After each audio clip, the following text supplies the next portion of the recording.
Oh, hey, there you go. Let's go live. Welcome. It looks like we're here. Hi, everybody. Welcome into the Kelly Moore Memorial Studios on the beautiful south side of Chicago. This is The Rant with me, Pugs Moran. We're re-embracing the old rant brand. Why not?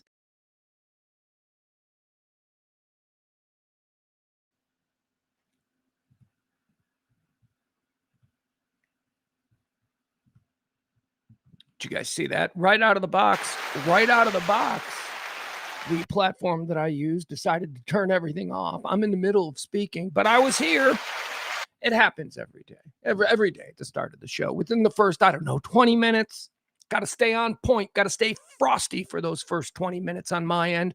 Because if I go to a different page and I am not looking at the platform page, the platform that I use, for some reason, turns off all my mics and my camera sometimes. And then if I'm on another page and I'm not looking at what's happening in real time, well, then my friends from the chicken coop have to call me, the ones who have my number.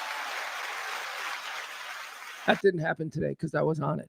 Speaking of the chicken coop, that's right. We've got a chat room here on the show, and it is a lively chat room. And every day it opens up, around, whenever how does this work? I don't know. I've never been in my own chicken coop. I don't know. I guess it's just like everybody else. I guess I have been waiting for shows to start. So you sit there and you wait. Anyway, what I like to do is reward the first 3 people into the coop every morning. My first 3 chickens, my first 3 hens in the case of today. Oh my God. I love this. I saw this about 10 minutes ago. And I went, oh my God. The platform winners for today's show, just like in F1, first, second, and third place. First person into the chat room today was Jen S., longtime supporter of this show, and she's first through the door during a crucial week of fundraising. Jen, thank you. The great Jen. Second. Do I need to say any more about? Well, she's Auntie-April. I mean, we call her Auntie-April in the chat room. One of my favorite people who ever came out to trivia. That's a weird way to qualify it. One of my favorite people. How about that? Let me tell you something about April. Every Tuesday, she used to come out and we would play trivia there at the back 9. This is going back a few months. And every day I would walk in and April and Bill and sometimes James and an assortment of other people from the chat room would be sitting there. But April beams. April just has such amazing energy all the time. Big smile. Always. Oh, I just love her.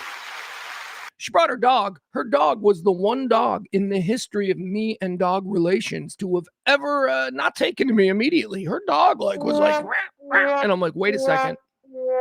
I'm the old dog whisperer. All dogs like me. What's going on with yours, April?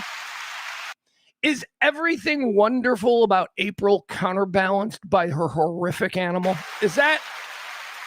Sorry, April. I didn't mean to call your baby horrific, but he did try and bite my toe under the table. And I was like, what?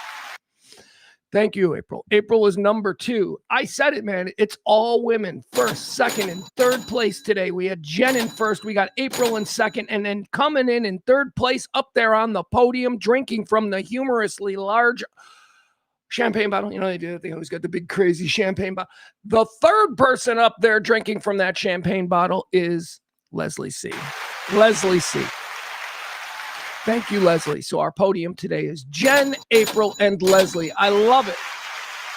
I love it. I didn't do a show yesterday, and I apologize for that. That's on me. It all happened very quickly, and I'm going to get into what happened very quickly because, oh my God, do I need to talk about that? But we got to do some business first. Let's do some business. It is, as I mentioned, the all-crucial tip week here on the show. So I do need you to support indie talk radio, the kind of talk radio that doesn't care how you voted. We're not a bunch of Democrats here. We're not lib whatevers. I can't say that word, apparently. We're not right-wing crazies. No, we're just normal freaking people. We're working class people, and we get together every day, and we don't listen to the propaganda. We're just angry about the price of gas and ground beef. That's who we are. Go kick your MAGA rock somewhere else. Go kick your Antifa rock somewhere else. We are the normal people, the moderates. Moderates got their ass handed to them yesterday. We're going to talk about that today. Oh, that's right. We'll delve into Michigan. That's the big news of the morning. And what does this mean? Pearl clutch, pearl clutch, pearl clutch. So we'll talk about that. But we do need your tips to continue doing this kind of talk radio. We've done it every day at about noon o'clock, roughly in the 12 o'clock hour every day since 2021. That's right. Talk for normal people, I call it, the rant. So please drop a little something if you can. Help us out this month. We have had terrible couple of months. Maybe it has to do with summer. I'm not altogether sure. But if you can help support this kind of talk radio, independent talk radio, please do. To that end, we must announce we are building our scroll of honor for this month in August. That's right. Everybody who tips the show, we like to give them their place, kind of like the Cowboys Ring of Honor. We do the Scroll of Honor. Scroll of Honor for August is a little bit light. We've only got 2, but that's okay because it's only the 5th day. Other people might be moved to tip the show. So thank you so much to, of course, Peter. Talk about Peter in a minute. Leslie C. She was first in. We talked about her on Monday. Thank you, Leslie, for the very generous tip. And thank you for your consistency. I mean, there are, because there are a certain amount of people who consistently tip this show without being overly dramatic about it. But you do. Hey, man, like any good corporation, right? I project what I expect for next month. And then we're going to factor that into what we're going to say our overall profits will be, right? That's how we do it. We project. So anyway, I do depend on the people who are every month and consistent tippers. And Leslie C. is that. And Peter is certainly that. So thank you to you too. Please join them. You see it. It says right there, your name here. Your name can go there. Now, what did I want to say about this? Peter. I wanted to talk about Peter. Peter tips a lot. I didn't do a show yesterday. Because, as I said, something came up really quick. And I know that on Monday I said that I've got some things planned for the boy. My 17-year-old son has been spending the summer with me here. Got some things planned this week because he's going back on Friday. So what that means for the show is on Friday, there's not going to be a show. But if you remember on Monday, I said I'll record something. And I still have every intention of doing so, although I have not recorded anything yet. An evergreen show. We talked about evergreen shows that are new for the first time, but they're not necessarily current events driven. So I'll give you one of those on Fridays. Now, tomorrow we're gonna do another evergreen show, but I'm gonna try and do it late enough in the day so that there will be some things that are still relevant in the morning. But tomorrow is another day. Tomorrow I'm going to be out running around with the kids. So, okay. So back to yesterday. So, I've been telling you about how, there's so much to do in Chicago. I mean, can we just be honest? It is, in my opinion, and I have spent significant amounts of time in other cities during good weather, but there is just not a better place to go and Ferris Bueller your ass than Chicago on a beautiful day. And yesterday was just an absolutely gorgeous day in a summer that has been inconsistent at best and really depressing at worst here in Chicago.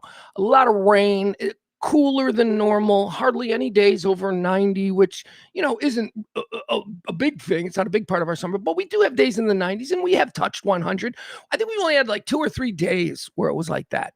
The bulk of the summer has been spent with windows open and fans. No air conditioning needed. Just a beautiful summer kind of environment. Weather-wise, temperature-wise. Like I said, there's been a lot of rain and stuff. So yesterday was quite possibly the best day of the summer of this year. It was at worst 85 degrees at the peak of the summer. The clouds in the skies were big, giant Simpsons, like the Simpsons, big, giant Simpson clouds. It was gorgeous. And so we had an opportunity, thanks to Grandma. Grandmas are the thing. Some came up, some things changed, and we suddenly had an opportunity to be able to do some stuff that we otherwise wouldn't be able to do as working class people here in America, because everything that's fun to do in this country comes with a giant profit attached to it for the people who are offering the service or the fun or whatever. So it's crazy.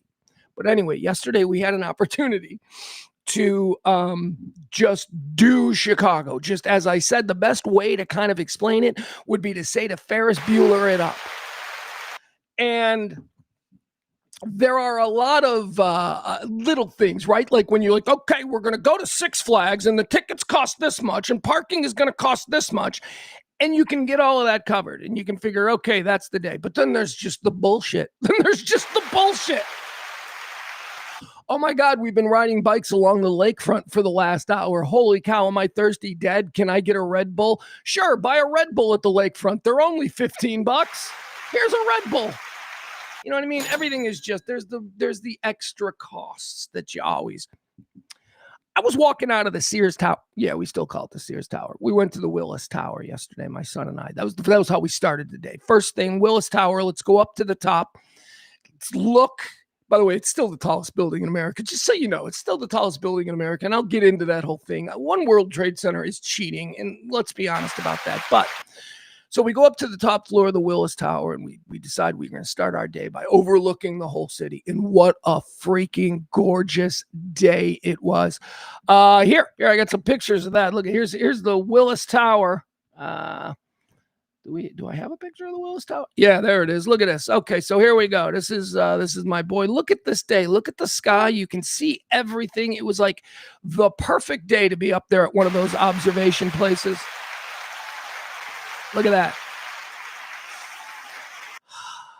So we do that to start. And we're up there and I'm like, okay, here's what we got to do today. You see all the way over there? All right, from here, we're going there.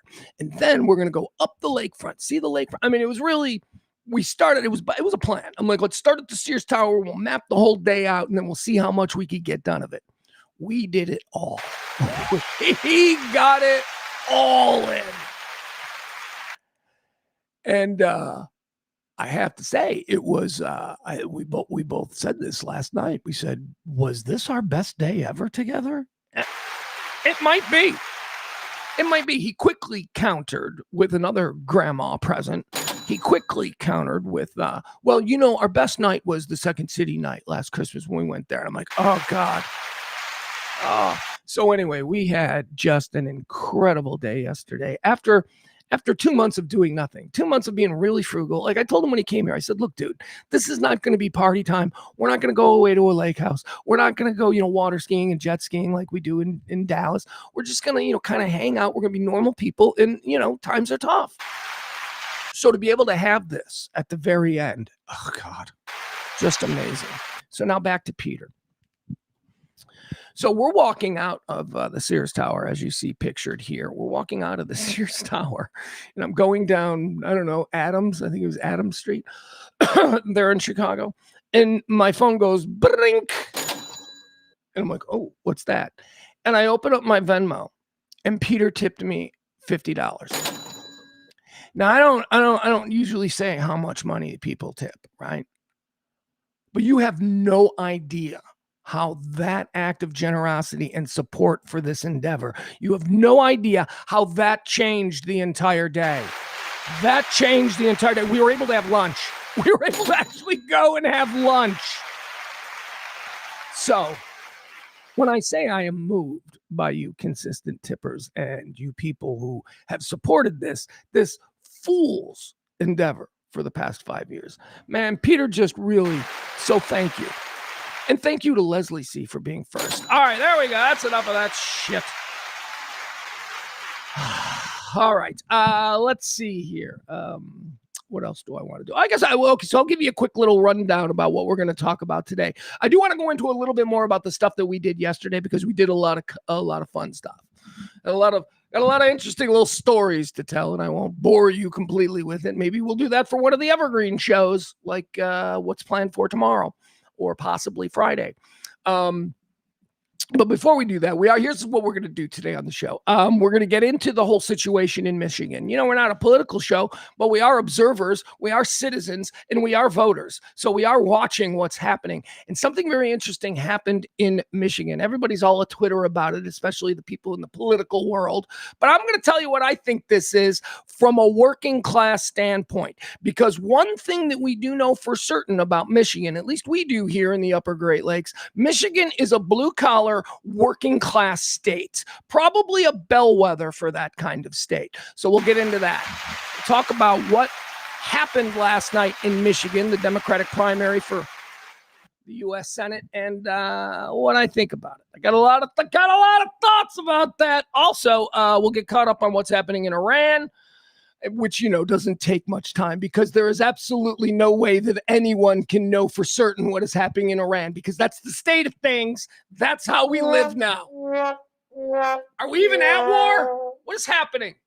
So we'll get into that. Also, it's funny, last night after our big, long day out there celebrating fatherhood and sonhood in Chicago in summer and all that great stuff, we came home and we sat out on the Pope balcony, cracked a couple beers. Couple ice cold ones. By the way, you want to know how many steps my pedometer? I try to do 10,000 steps a day and never get there. Like I average like 6,000 steps. So my pedometer was over 27,000 steps yesterday. 27,000 steps. So when we came home about 9:30 at night, we got out there on the Pope balcony. No need to watch the White Sox game. That didn't go well for us yesterday, so we just ignored that. We saw the update and went, yeah, we can just pretend this game didn't happen. So we're out there on the Pope balcony, and we're drinking a cold beer. And I say to my son, hey, did somebody try to kill the president again today? And he looked at me and he goes, yeah, I heard something about that. That's where we are.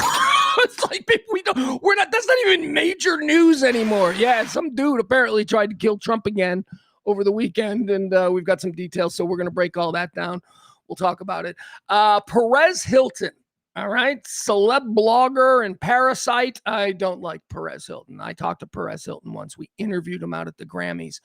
What a piece of trash that dude was to me. I just thought, anyway, hey, that was years ago, right? And I'm a big advocate for us being more open about our mental problems in this country. Perez Hilton went on a live stream. Perez Hilton is a celebrity blogger. Yeah, I don't know if you know, he was sort of like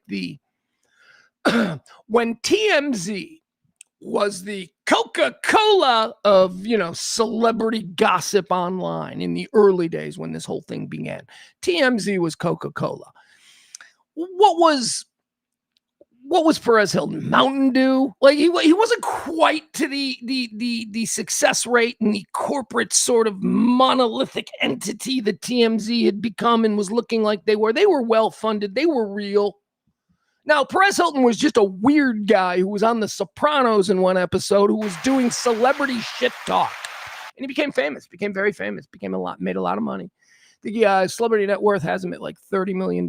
Anyway, he went on a live stream on TikTok last night and we're gonna talk about it because I want to talk about the mental state of all of us, right? Any opportunity, but we're gonna watch some video from his now taken down TikTok stream, and it's disturbing.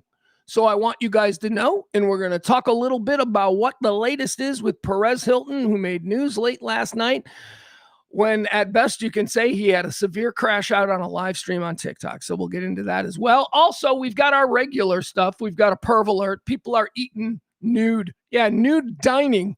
What? You have to figure that nonsense out. Also, we got a dick of the day. You know what the dick of the day is today? Buc-ee's. That's right. That sainted Texas institution, Buc-ee's. You're a dick, Buc-ee's. I'll explain what that's all about. Plus 3 videos, 3 pieces of viral video that are going around. And of course, we end each and every show with can't beat fun at the old ballpark because it's baseball season and I'm an American. God damn it. All right. Let me drink water. Where's my water? Where's my water? No. I'm such a big clumsy oaf that I have to put my water in a place that isn't convenient because I will knock it over. All right, let's see. Let's talk about yesterday. We had what can best be described as a Ferris Bueller's Day Off type day in Chicago yesterday. As I said, sponsored by Grandma. Thank you so much. Oh, my God. Seriously, it was like a game changer day. It was because, I was worried because we didn't do much. I was worried, he's going to go home and he's going to have no story. What did you do over the summer? Well, I spent the whole summer in Chicago. What did you do? Nothing. I mowed some lawns. And I worked out a lot. He worked out a lot and watched a lot of baseball.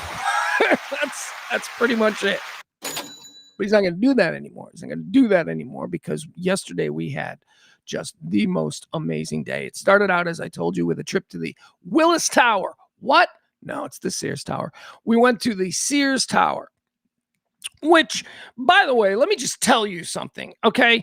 It's still the tallest building in America. Okay, look, we know we're not as tall as the Burj Khalifa. All right, that's weird. That's like Jetsons shit that's happening over there in that part of the world where they're doing all kinds of crazy cool shit that we can't seem to do here. I don't know why. Why is the world's tallest building in United Arab Emirates? I don't know. Should be in New York or Chicago. That's how I feel. That's how it's always been in the past. That's the world I come from. Anyway, so One World Trade Center, the new World Trade Center, is the new number one tallest building in America. Sears Tower is second, but it's not. The Sears Tower is taller than One World Trade Center. See, here's the problem. The Sears Tower has a top floor, right? That's higher than the top floor of the World Trade Center in New York, the new one. And, I know it's like let them have it. No, I can't let them have it. Even though it's the World Trade Center, I can't let them have it. So the top occupiable floor of the Sears Tower is higher than the top occupiable floor of One World Trade Center, the new building. But here's what they did. In 2013, was it 2013 when they opened it? I don't know. Whenever they opened the World Trade Center in New York, the big reopening of this iconic thing, this historic event that occurred. Here it is, rising like a phoenix from the ashes. There was a whole lot of let's really love on this building. So there was a whole lot of that going on when they reopened it, and rightfully so, because you know what? Even though I said a lot of that stuff a little bit snarkily, it is true. I'm embarrassed as an American that it took over a decade to get the new building up, but okay. So in 2013, I think it was, when that building went up, they petitioned, the owners of the World Trade Center, petitioned the people who decide what's the largest building in the world, like some architecture group. They petitioned them and said, look, we are putting a spire on the top of our building after the last occupiable floor here of One World Trade Center. We're going to build a spire into the building. It is going to be a part of the building, and it will go up all the way up into the heavens. So they said to the people who decide what's the tallest building, will that count? Will the tip of our spire count? Because we know that you don't count the tip of the antennas on the Sears Tower in Chicago. They don't count that. Sears Tower gets counted to the top occupiable floor, not the top of those gigantic towers that they have on top. But somehow World Trade Center figured out how to make those towers a part of the building. So the architectural firm or whoever it is that decides what's the biggest building in the world said, okay, you're taller. It's not taller. Tallest occupiable building in America is still the Sears Tower. Stop cheating, New York. Anyway, that's enough about that. So we go up to the World Trade Center. So we go up to the Sears Tower, and they got this thing at the Sears Tower. I want to show you. This is a little video that we did yesterday. It is it's called the Box, and when you go up to the top floor, there are balconies on the top floor of the Sears Tower that are made of plexiglass, and they're boxes, and they jut out of the building, and they are completely glass all around. You can see about underneath. It's terrible. I'm going to show you what it is. It's terrible. somebody who's a little bit shaky about heights to begin with. It's terrible, I tell you. So here it is. My son and I did it. My son wanted to do it. He's like, let's do it. I'm like, I ain't doing it. You can do it. But then you get in the line and there's people behind you. And I was like, no, I'm just going to stand here. I'm not going to step out onto it. I didn't want to do that because there's so many people. So what I did was I distracted myself by recording. And because I was recording, I was able to do it. Here we are out there on the sky level. All right, I'll join you. Unwillingly. See, I'm like, all right, I'll join you because there were people behind me going, just go. And I'm like, crap, I don't want to be the pussy at the sky deck. I hate this. Oh my God, I hate this. Ready? Yep. Okay, can we go to your... Look at that nonsense. Look at that. I don't, in 2026, I don't know that I trust American workmanship this much. I don't know. I wish there was a time when we took care of the American worker, when we had unions and they could put kids through college and they made a fair living for a fair day's work. I don't think that's the case anymore. I think there's just a bunch of angry people working in these kinds of things. So I was a little bit upset. I was looking at the bolts. There's like bolts. I'm like, can't you cover the bolts? Do we have to see the bolts? Anyway, let's continue. You're right a little bit, so you're in the middle. And then I'm going to have you guys look up there at the camera. What do I care? Are you ready? Yeah. Okay, after we do 1, 2, 3. I'm going to have the two of you on this half, and you can take your own pictures now. Oh. And then you guys will be on this half. So you guys can go ahead and take yours. I look down for the first time? Yeah, I'm not even looking down. I'm just ignoring it. All right, there you have it. That's a terrible experience. It is very, well, I think it should be free. Actually, I think it is free. I think if you pay to go up to, if you get the ticket, we had a thing called a city pass. So if you pay to go up, I think you get to do it. You have to do it. It's like the peer pressure up there is like, do it. It's like, I don't want to do it. So that was a lot of fun. The John Hancock Center, which is my favorite building in Chicago because I worked there for many years. I love the John Hancock Center.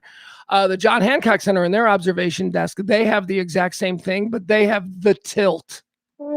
Yeah. Do you know what theirs does? You step out onto theirs and it like tilts forward like a teeter-totter, like you're falling. Oh, isn't that fun? No, that's not fun.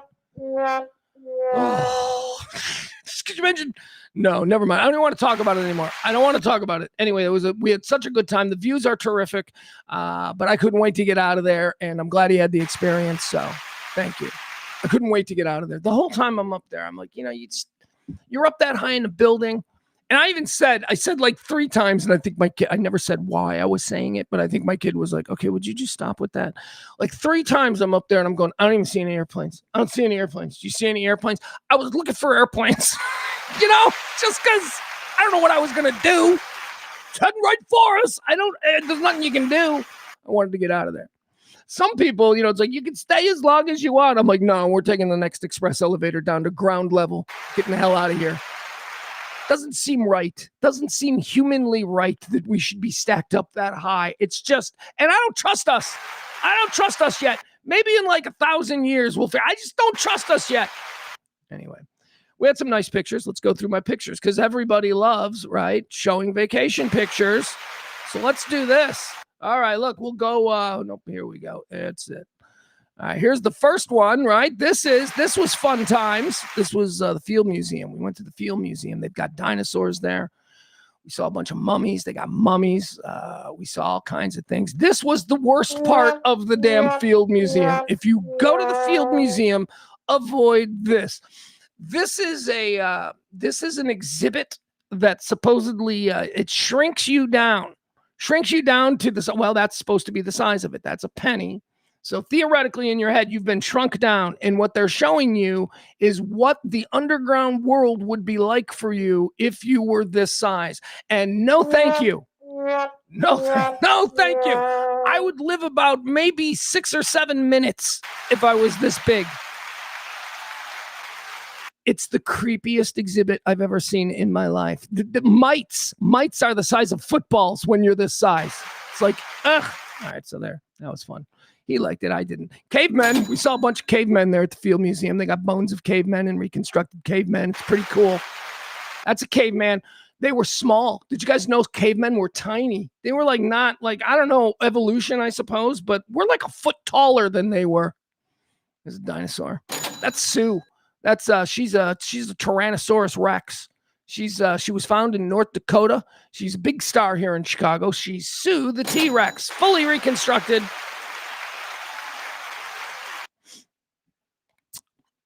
Fun facts we learned about Sue. Oh, do you know where the T in T-Rex come from? Tyrannosaurus, right? Tyrannosaurus Rex. Do you know where the name Tyrannosaurus comes from? Because they were tyrants to other dinosaurs. They were the bully dinosaurs. And there's Sue, Tyrannosaurus Rex. We of course had to go to Soldier Field. Now, one of the incredibly amazing Ferris Bueller type things that you can do in Chicago now that they couldn't do during the filming of Ferris Bueller's is we have the divvy bikes. We have these bikes everywhere in Chicago. And if you have a divvy app, you can just rent a bike and you can ride it. You don't have to bring your bike downtown anymore to ride the lakefront. No, you can just pick up a bike. So we left the Sears Tower and we jumped on a bike because that's like a 2-mile walk. So we jumped on our divvy bike and we hit the lakefront and we rode up and down the lakefront. We drove around the Soldier Field campus, the entire museum campus.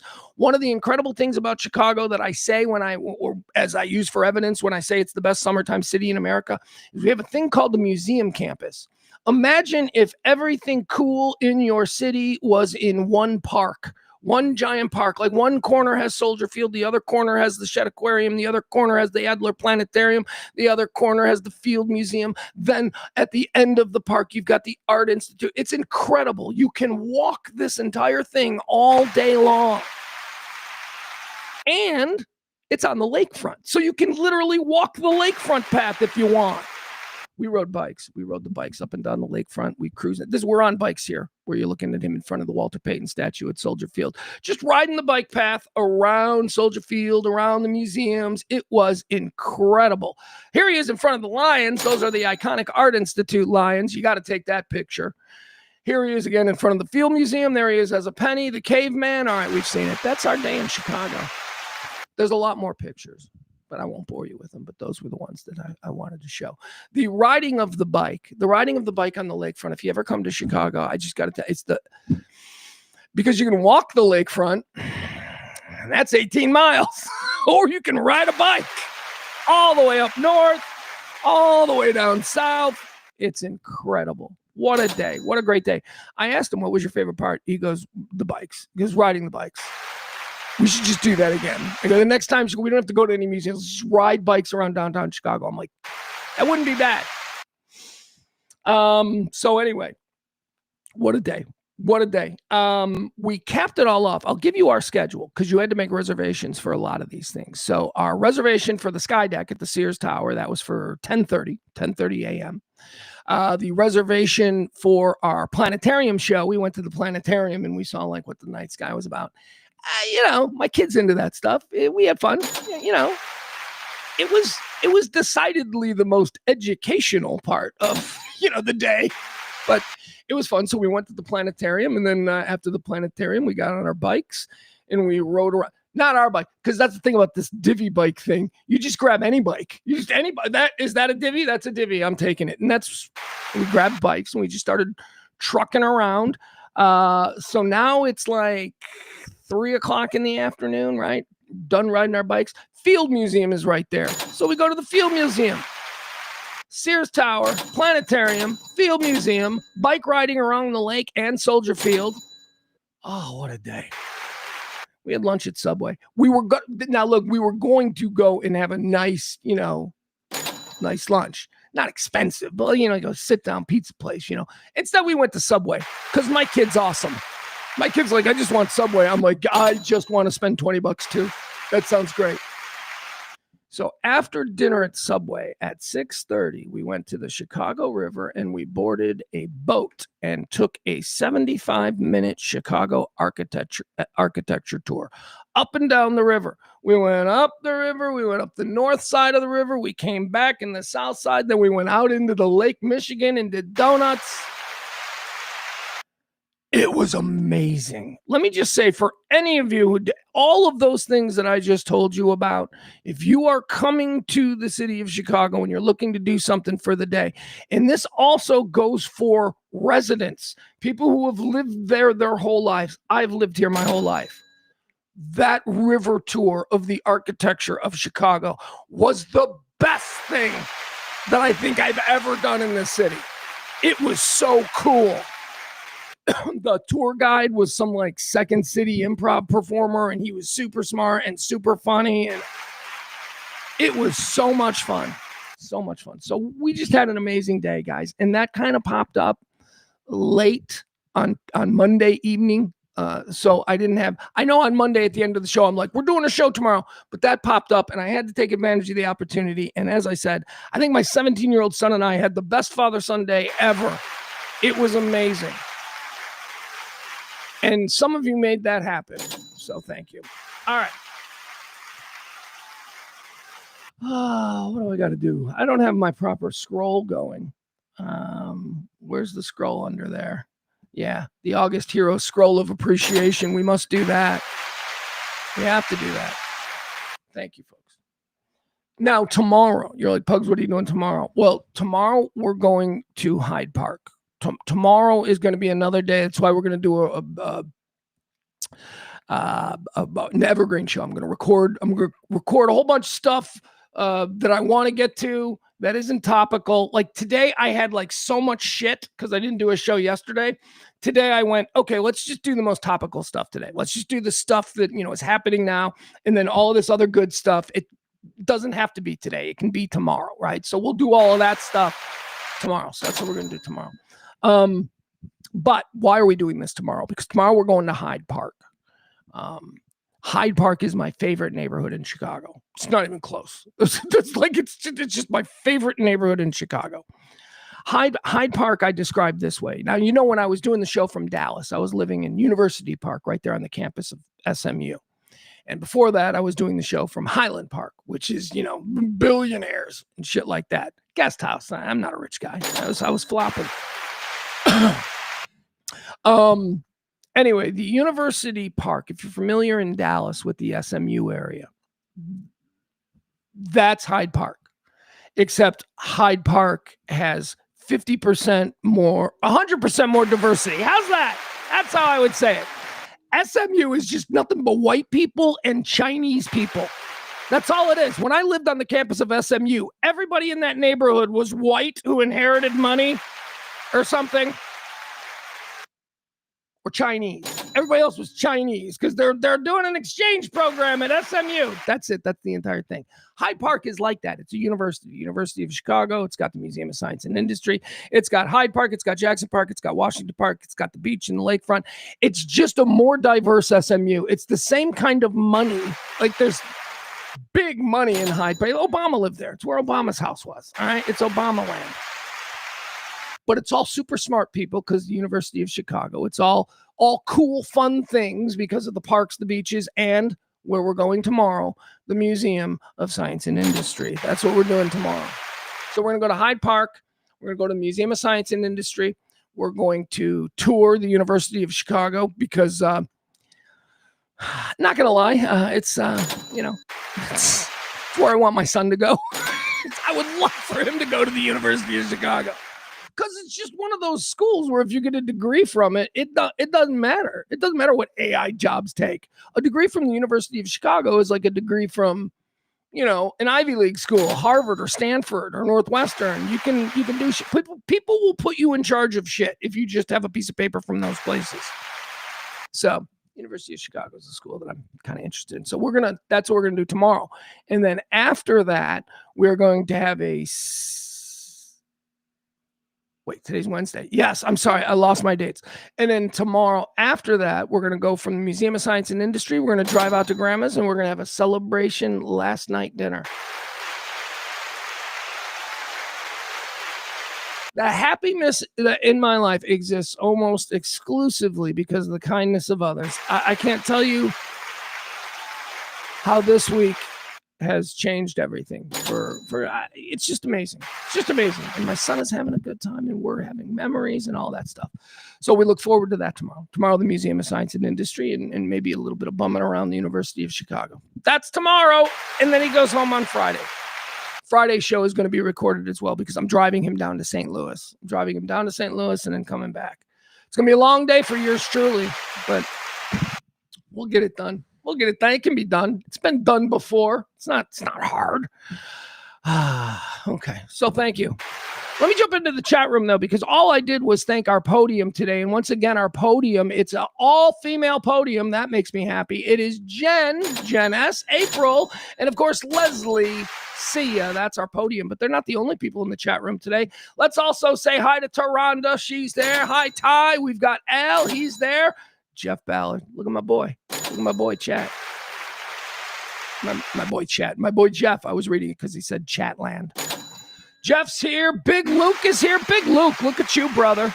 You're, dude, I did the fat fingers thing again. Look at my fat fingers. They made the page small.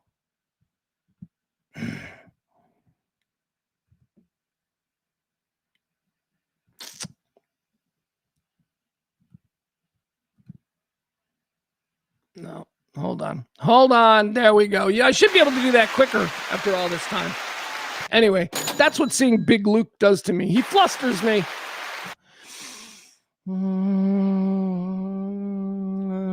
Who else do we got? Barney, there we go. I was looking for some of them. Barney, Peter, now the boys are showing up. Barney says, thought I was really late. No, it was a late start today. I was doing a whole bunch of stuff. I got so much recording I got to do today. Oh boy. Jeff's got a question in the chat room. Jeff says, speaking of that, the daughter and I want to go to the Renaissance Castle off I-90. Is it worth it? Is that like medieval times? Is that what that is? I've never been. I mean, I've only been to the medieval times in Dallas, and I've only been once. And we had fun. We had fun, but we were really drunk. I mean, it was grown-up medieval times. It wasn't like, let's take the kids to medieval times. I don't know, man. I don't know, Jeff. Why not? You know what? Let me tell you something about that. You're taking the girl. You can have fun no matter what. What if it sucks? So what? You're going to let their poor performance ruin what could be an incredible memory for you and your little girl driving all the way into I-90 in Schaumburg. See some, do it, man. Just do it. Do these things. I realized this last night. So I didn't talk about this, but a very dear friend of mine died last week. And if you follow me on Twitter and stuff, you may have seen me mention it. But just dropped dead. Just came home from work, ate dinner. Dropped dead. Just dropped dead.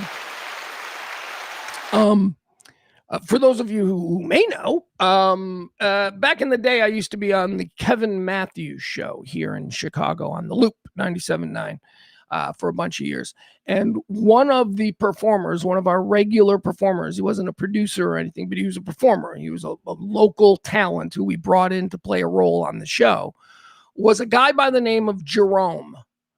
Jerome's real name is Bill Caldwell. Bill, he's just one of the greatest natural improv actors I have ever seen in my life. He's a black guy from the south side of Chicago. All of this is real. But his character on the radio was Jerome, the black guy from the south side of Chicago. And all of the stereotypes that go with that, all of the things that he grew up around, all of the things. And we had another producer on our show, Doc, who was another black gentleman from the south side of Chicago. So we kind of teamed them up together as sort of a comedy team. And Jerome was one of my favorite people on the planet. He was hysterically funny, naturally funny. He was, you know who he was? This is how he is best described. And I've been saying this for years. I've been saying this from the first time that I saw it on 30 Rock. Jerome was Tracy Jordan from 30 Rock. 15 years before Tracy Morgan. And I wonder if Tina Fey, I know Tina Fey was a listener of the Kevin Matthews show when I was on it in the 1990s. Tina Fey was a performer at the Improv, the IO, and Second City, and all of that stuff. And so she was also a waitress, I think, at the Uptown Tavern. Anyway, she was a listener of we know this. She said as much that she was a fan of this station and the comedy people on this station. And we were incredibly important in Chicago as far as comedy goes at the time when she was training here. So I think that Tina Fey may have sort of, not directly, because she knew Tracy Morgan, but I think the character of Tracy Jordan in 30 Rock, I think there's a part of her that went, yeah, I've heard this before. I know the kinds of things I want him to say. And that was Jerome. And he was brilliant because in real life, I mean, when he wasn't acting, when he wasn't pretending to be his character, in real life, he was just one. You know who he was? He was friends with Bernie Mac probably about 5 to 10 years before Bernie Mac exploded. So when I used to go see Bernie Mac at those South Side Chicago comedy clubs, the black comedy clubs where Bernie dominated in obscurity for about 20 years of his career. I mean, he dominated. He was a name, and he never got famous outside of Chicago until Bernie Mac finally got discovered. But I remember the first time I met Bernie Mac was with Jerome. He took me down to the Checkerboard Lounge on South Michigan Avenue, Doc, and Jerome. I was the only white guy in there. And we went and saw this incredible black comedy show. And Bernie came and sat with us afterwards, and we drank with him and hung out with him. And Jerome, the point of this is, Jerome was almost like a mentor to him. And Bernie was older than Jerome, but it was like they would talk and communicate. It struck me as a very interesting bond that they had. And again, this is 10 years before any of them. Jerome was just a performer on a radio show, and Bernie Mac was an obscure local comic. But it's just interesting to look back on that now, especially since the untimely passing of both those men, Bernie Mac and Jerome. Anyway, that's it. I wanted to mention that. Memories. Why we got this thing? I don't know where that came from. I have no idea. I was talking about something and then I got distracted by Jerome. All right, let's get into the show here. Covered all the important stuff that we got to cover. Let's see. What do we want to do? How do we want to start this show? Get another drink.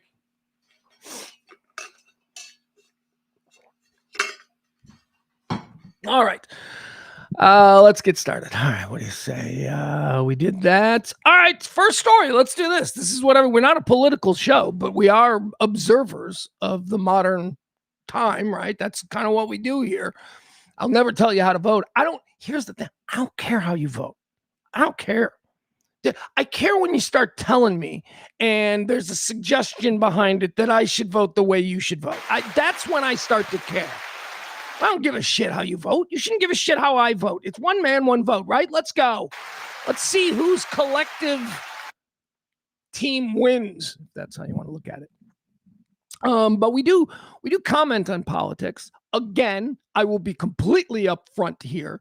I despise the current president of the United States. I think he's a jerk off, right? But that's not political. I just think he's a jerk off.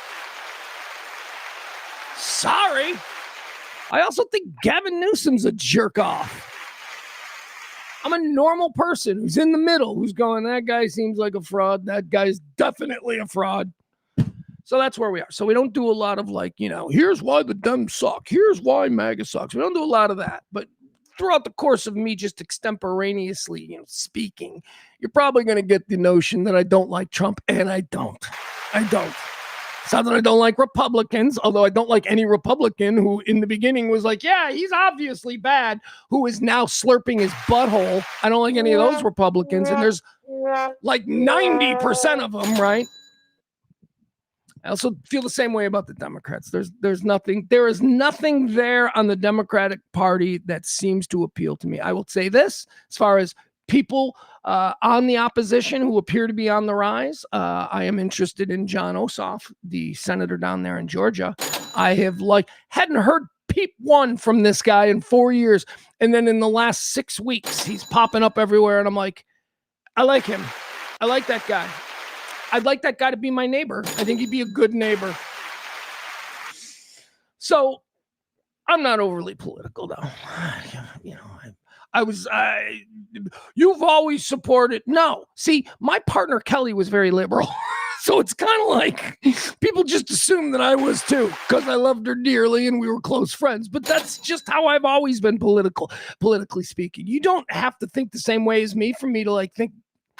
I don't hate you for having different politics than me.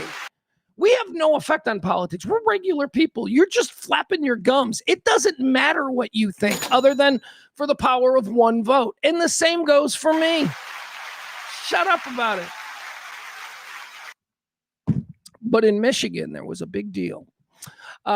Socialism, ladies and gentlemen, is that what we're calling it? Or are you of the mind to call it communism? But socialism takes root in working class Michigan now. New York, Mandami, right? That started the whole thing. Oh my God, it's going to be a national wave of democratic socialists. Mandami is a member of the Democratic Socialists of America, the mayor of New York. Abdul El-Sayed, the guy who defeated Heidi Stevens yesterday in Michigan, is not. Excuse me. Let's give credit, because I know how my MAGA friends are very particular about this. Let's give credit where credit is due. Dr. Abdul Sayed. That's right. He's a real doctor. Because I know from the Jill Biden thing, it really bothers you when people with PhDs go around as a doctor. Well, Dr. Abdul El-Sayed is a real medical doctor. So I'm gonna give him that respect. Same can't be said for Dr. Sebastian Gorka, you foolish MAGA butt lickers. Everybody who was complaining about Jill Biden, she's a doctor of education, it's a PhD. A lot of people use it. It shouldn't matter, but for some reason it mattered, and Jill Biden was a fraud. Then they go over and they tune into Dr. Sebastian Gorka, who, by the way, has a degree, a PhD from a made-up university. It's like Canaveras University. It's like, I've never heard of it. Where is it? In Hungary? That's not real. We don't accept anybody who was educated anywhere other than here. Anyway, so Dr. Abdul El-Sayed, an MD, practicing physician, very accomplished dude. I mean, his resume is like, wow, that guy has done some stuff. He defeated Heidi Stevens, who was a more moderate Democrat, trying to play that middle lane, where I think, most of us are, but for some reason in primaries, you got to gin up the radicals. So you have to be extreme in primaries. And then during general elections, you have to come back towards the middle. So we've seen this work to great failure for MAGA in the last few election cycles, where their most extreme candidates win the primaries and then get their asses handed to them in the general election when it's a larger statewide vote. Well, it's possibly happening over there on the Democratic side too, because the more moderate candidate, Heidi Stevens, who would probably have made it more of an obvious horse race between Republican candidate Mike Rogers, she lost. So now we have an extreme, and I'm not calling him a radical, and I'm not necessarily saying that he's an extremist, because I wanted to be clear in the beginning to make the distinction that Mandami in New York, a card-carrying member of the Democratic Socialists of America, is not El-Sayed in Michigan. He's just Arab and very progressive. So, yeah, you guys are just going to go, well, he hates Christians, though, right? Because he's Jew. We know he hates Jews, right? So you can do that extreme stuff. Anyway, he won. So now he's got to go up against Mike Rogers. And Mike Rogers is a former congressman, and Mike Rogers is a former TV star. He had a series on CNN, like Mike Rogers investigates the CIA files or something like that. Because I think he's a former CIA guy or an FBI guy.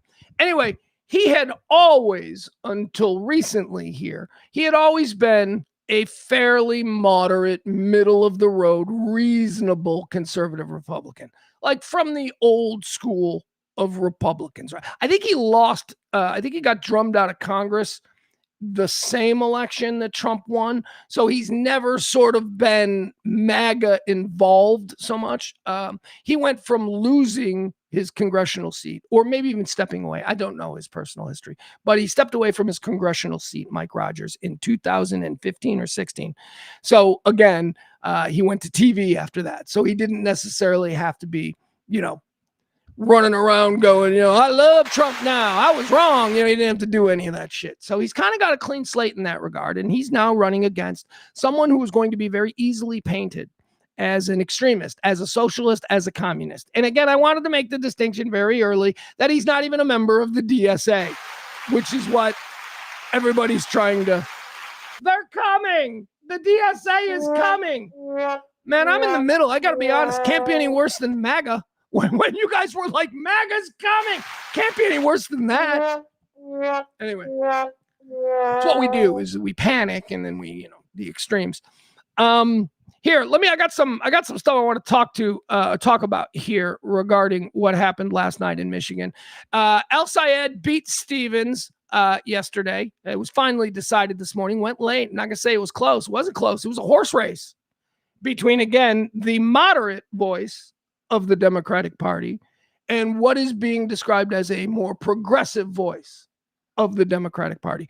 What will the Democratic Party, who is the opposition party, what will their response to MAGA be? I've been telling you for years that everything is a pendulum, that something swings heavy to one side, and right now we've got the heavy to one side MAGA, and then in order for everything to be righted, it must swing, and does swing always to the opposite end. I mean, just look at the history of our presidents. We see the administrations that the people voted for. They vote for this, they support this, then they get mad at this, and they hate this, and then they vote for that. And then they support that, and they love that, and then the pendulum swings the other way. So we are absolutely now 10, 11 years into the rise of MAGA, we are absolutely ripe for the pendulum to swing. And we are seeing it.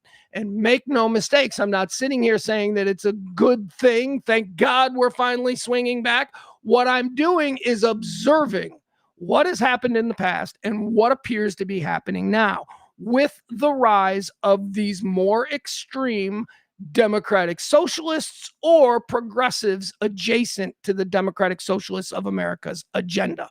And that is certainly something that can be said for El Sayed, who again beat Heidi Stevens yesterday in Michigan. Very close, was finally called this morning. Heidi Stevens has reached out to El Sayed. She has conceded her defeat and she has pledged her support in the upcoming primary against, as I mentioned, Republican Mike Rogers. Now, how did this happen in Michigan? What happened? There are a couple of very unique things to Michigan that happened.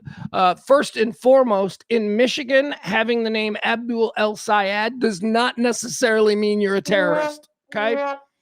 Michigan, Dearborn, the entire auto industry over the last 30 years has leaned heavy into the immigrant from that part of the world. Michigan has a very strong, very patriotic, very loyal American, ethnically Middle Eastern population. Okay? I know, did some of your brains blow up when I said that? But how can you be ethnically Middle Eastern and still a proud American? I don't know, fuckwad. How can I be ethnically proud to be Irish and still consider myself American? It can be done, you dumb fucks. So that's what's going on over there. Now, if you're not familiar with Michigan, like you've never been there, you probably wouldn't get this, because isn't that where Ted Nugent, and isn't that where Kid Rock is from, and isn't that where all them weird Michigan militias are from? Yeah, they're the fucking minority. They're the loud, obnoxious minority of Michigan. Michigan is the home to the MC5, okay? Wayne Kramer and the whole. So throughout its history, Michigan has always had a very strong place in progressive-minded, for the worker type ideologies. And they're not going to be freaked out the way maybe, Nebraska might be by somebody who has the name El Sayed. Okay? So that's the one thing that happened there. The other thing that happened about Michigan last night, and again, we're trying to figure out if what occurred in Michigan with the progressive El Sayed defeating in the Democratic Party the more moderate Heidi Stevens. We're trying to figure out if Michigan is a not a bellwether. It's a bellwether for blue collar working class, but is it an indicator that this progressive Democratic message can resonate outside of the coastal cities? We've seen it in California, we've seen it in New York, certainly. But the question was, as this message, as this ideology moves across the country, will it win in places like, well, not the coastal elite places? Michigan, a lot of people tried to tell us, was going to be an indicator of this. If El Sayed could win in Michigan, that this means that this kind of ideology, this kind of progressive mindset can win in Iowa, can win in Nebraska, can win in, wherever. I don't know that that's true. I don't know that that is necessarily what could happen, because Michigan, as I stated, is a unique state that is both totally comfortable with people with names like El Sayed and always been very pro-union, always been the auto industry, the auto worker, always been a very pro-working class thing. So this whole message that we are getting, burn the billionaires message that we seem to be getting from people on the left, it's resonating in a way in Michigan that wouldn't necessarily resonate elsewhere because of the long-standing union type influence in the city. And of course, the cultural influence of people with names like El Sayed. Okay. So it's not going to be an indication of what I think that this is just a special kind of situation where this guy was able to rise up. Now, here's the thing that really shocks me. He was outspent 11-1. He was outspent. El Sayed spent $5 million roughly on his campaign. Heidi Stevens spent $60 million on her campaign, 30 million of the 60 million that she spent, Heidi Stevens, moderate Democrat, half of what she spent trying to beat Dr. Abdul El Sayed was from Israel, was from special interest groups that have ties to Israel. Israel itself, I don't see the breakdown, but $30 million came from Israeli interests for the moderate Heidi Stevens. I've had conversations over the past couple weeks.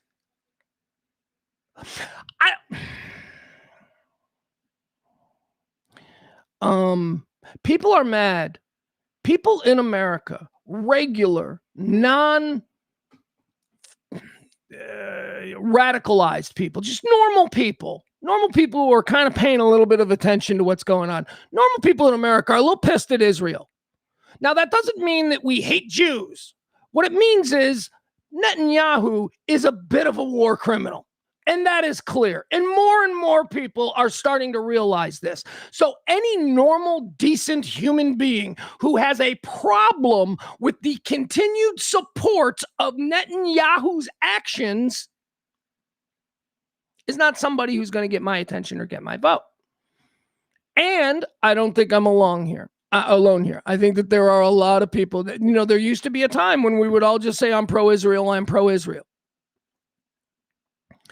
Not anymore. I'm sorry, just not anymore.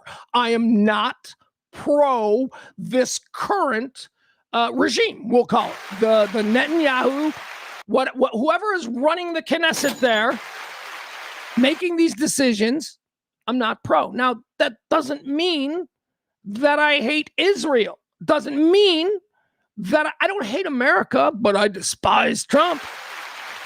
I despise Netanyahu, and I despise the choices he's made and the actions that have left untold numbers of women and children pulverized. That's what I reject. There are parties, there are opposition parties inside Israel, inside the Knesset, which is their Congress, who oppose these things. Those people are not called anti-Semites. So what we're seeing a lot of now is anybody who is opposed to the idea that Israel, well, I should say it this way, anybody who rejects Israel's war plan is deemed an anti-Semite. And that is some bullshit. Anyway, we're going to get into more of that in a minute here. I got something else on that whole thing. But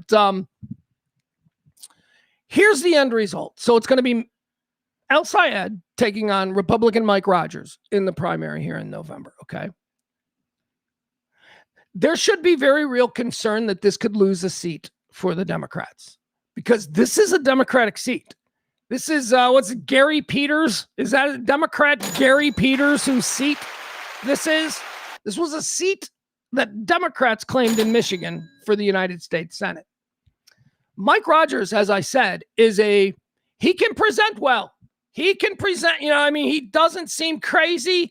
He seems moderate. He's got a very, by, 1999 standards, he's got a very impressive resume. Oh, look at him. He spent years in the FBI as an investigator, right? It all seems very impressive. Not anymore. But at one point it did. He's got everything to attract somebody who is a little bit freaked out by El Sayed. Just even a little bit. Like you might be one of these independent voters in Michigan come primary or come general election. You might be one of these independent fence sitter voters. And I can see a guy just going, you know what? I'm just going to vote for Rogers. I used to watch his show on CNN. He seems like a smart guy. So this could be trouble for the Democrats. This wave of enthusiasm about, burn the billionaires and the, socialist movement or the progressive socialist adjacent movement, whatever this is, this could be bad. He could get crushed. This El Sayed guy could get crushed by independent people who are like me, who are in the middle, who will be too afraid of some of the things that El Sayed has said. I don't think anything he said is really terrible. What I think the things that he said have done is forced people to think, oh my God, that would be different than it is now. And we don't like change. So now I'm scared. People are afraid of change. And candidates like El Sayed are promising major change. And I just think that might be a problem in November for the Democrats. Or is this a canary in a coal mine type situation? This El Sayed guy, I had never heard peep one out of him. I didn't know who he was until like 2 days ago. And in the past couple of days, I've seen nothing but interviews with Dr. Abdul El Sayed. I've seen him be questioned hard. I've seen him take, obviously provocative questions and turn them around on the reporter. I've been impressed by him. I've been impressed by him as a human being. Just looking at this part, looks good in a suit, handsome enough, seems to have a really nice family, lifelong resident of Michigan. He is an American citizen. I like him. I like him as a person. I don't know enough about he's progressive. He's not a Democrat. I just found out he wasn't a member of the DSA this morning. So, I guess I got to find out more about He hangs with that Hassan Piker guy who is trouble. He's trouble, but he's also going to be a billionaire in 5 years because he is at the forefront of whatever, what Tucker Carlson and Joe Rogan and all those people did on the right with, saying stupid shit. Well, he's doing the same thing, just on the left. Same stupid shit, just on the left. Provocative, hostile commentary that is 100% ideologically driven. That's what they do. I shouldn't say Joe Rogan because that's not really what Joe Rogan does. But, other people like that Benny Johnson guy or what Charlie Kirk was, right? That's who Hassan Piker is. And he said things for clicks. He's famously the guy who said America deserved 9/11, which took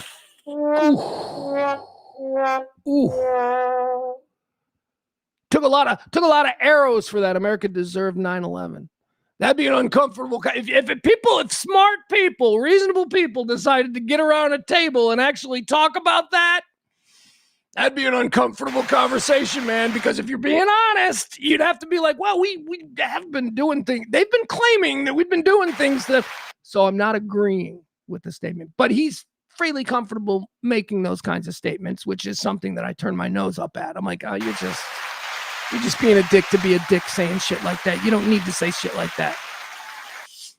True or not? And I'm not saying it's true. I'm not saying it's untrue. I'm just saying you don't need to say shit like that. So his association, Dr. Abdul El-Sayed, with people like that, provocative figures, he doesn't disavow. And a lot of people try to use it against him in very much the same way that Trump's early association with some of the more provocative right-wing talkers was attempted to use against him. Trump didn't disavow any of those people. Even when they were like outright Nazis. No, he just brought Kanye and Nick Fuentes to Mar-a-Lago. It's like, so it's the same kind of thing that is happening.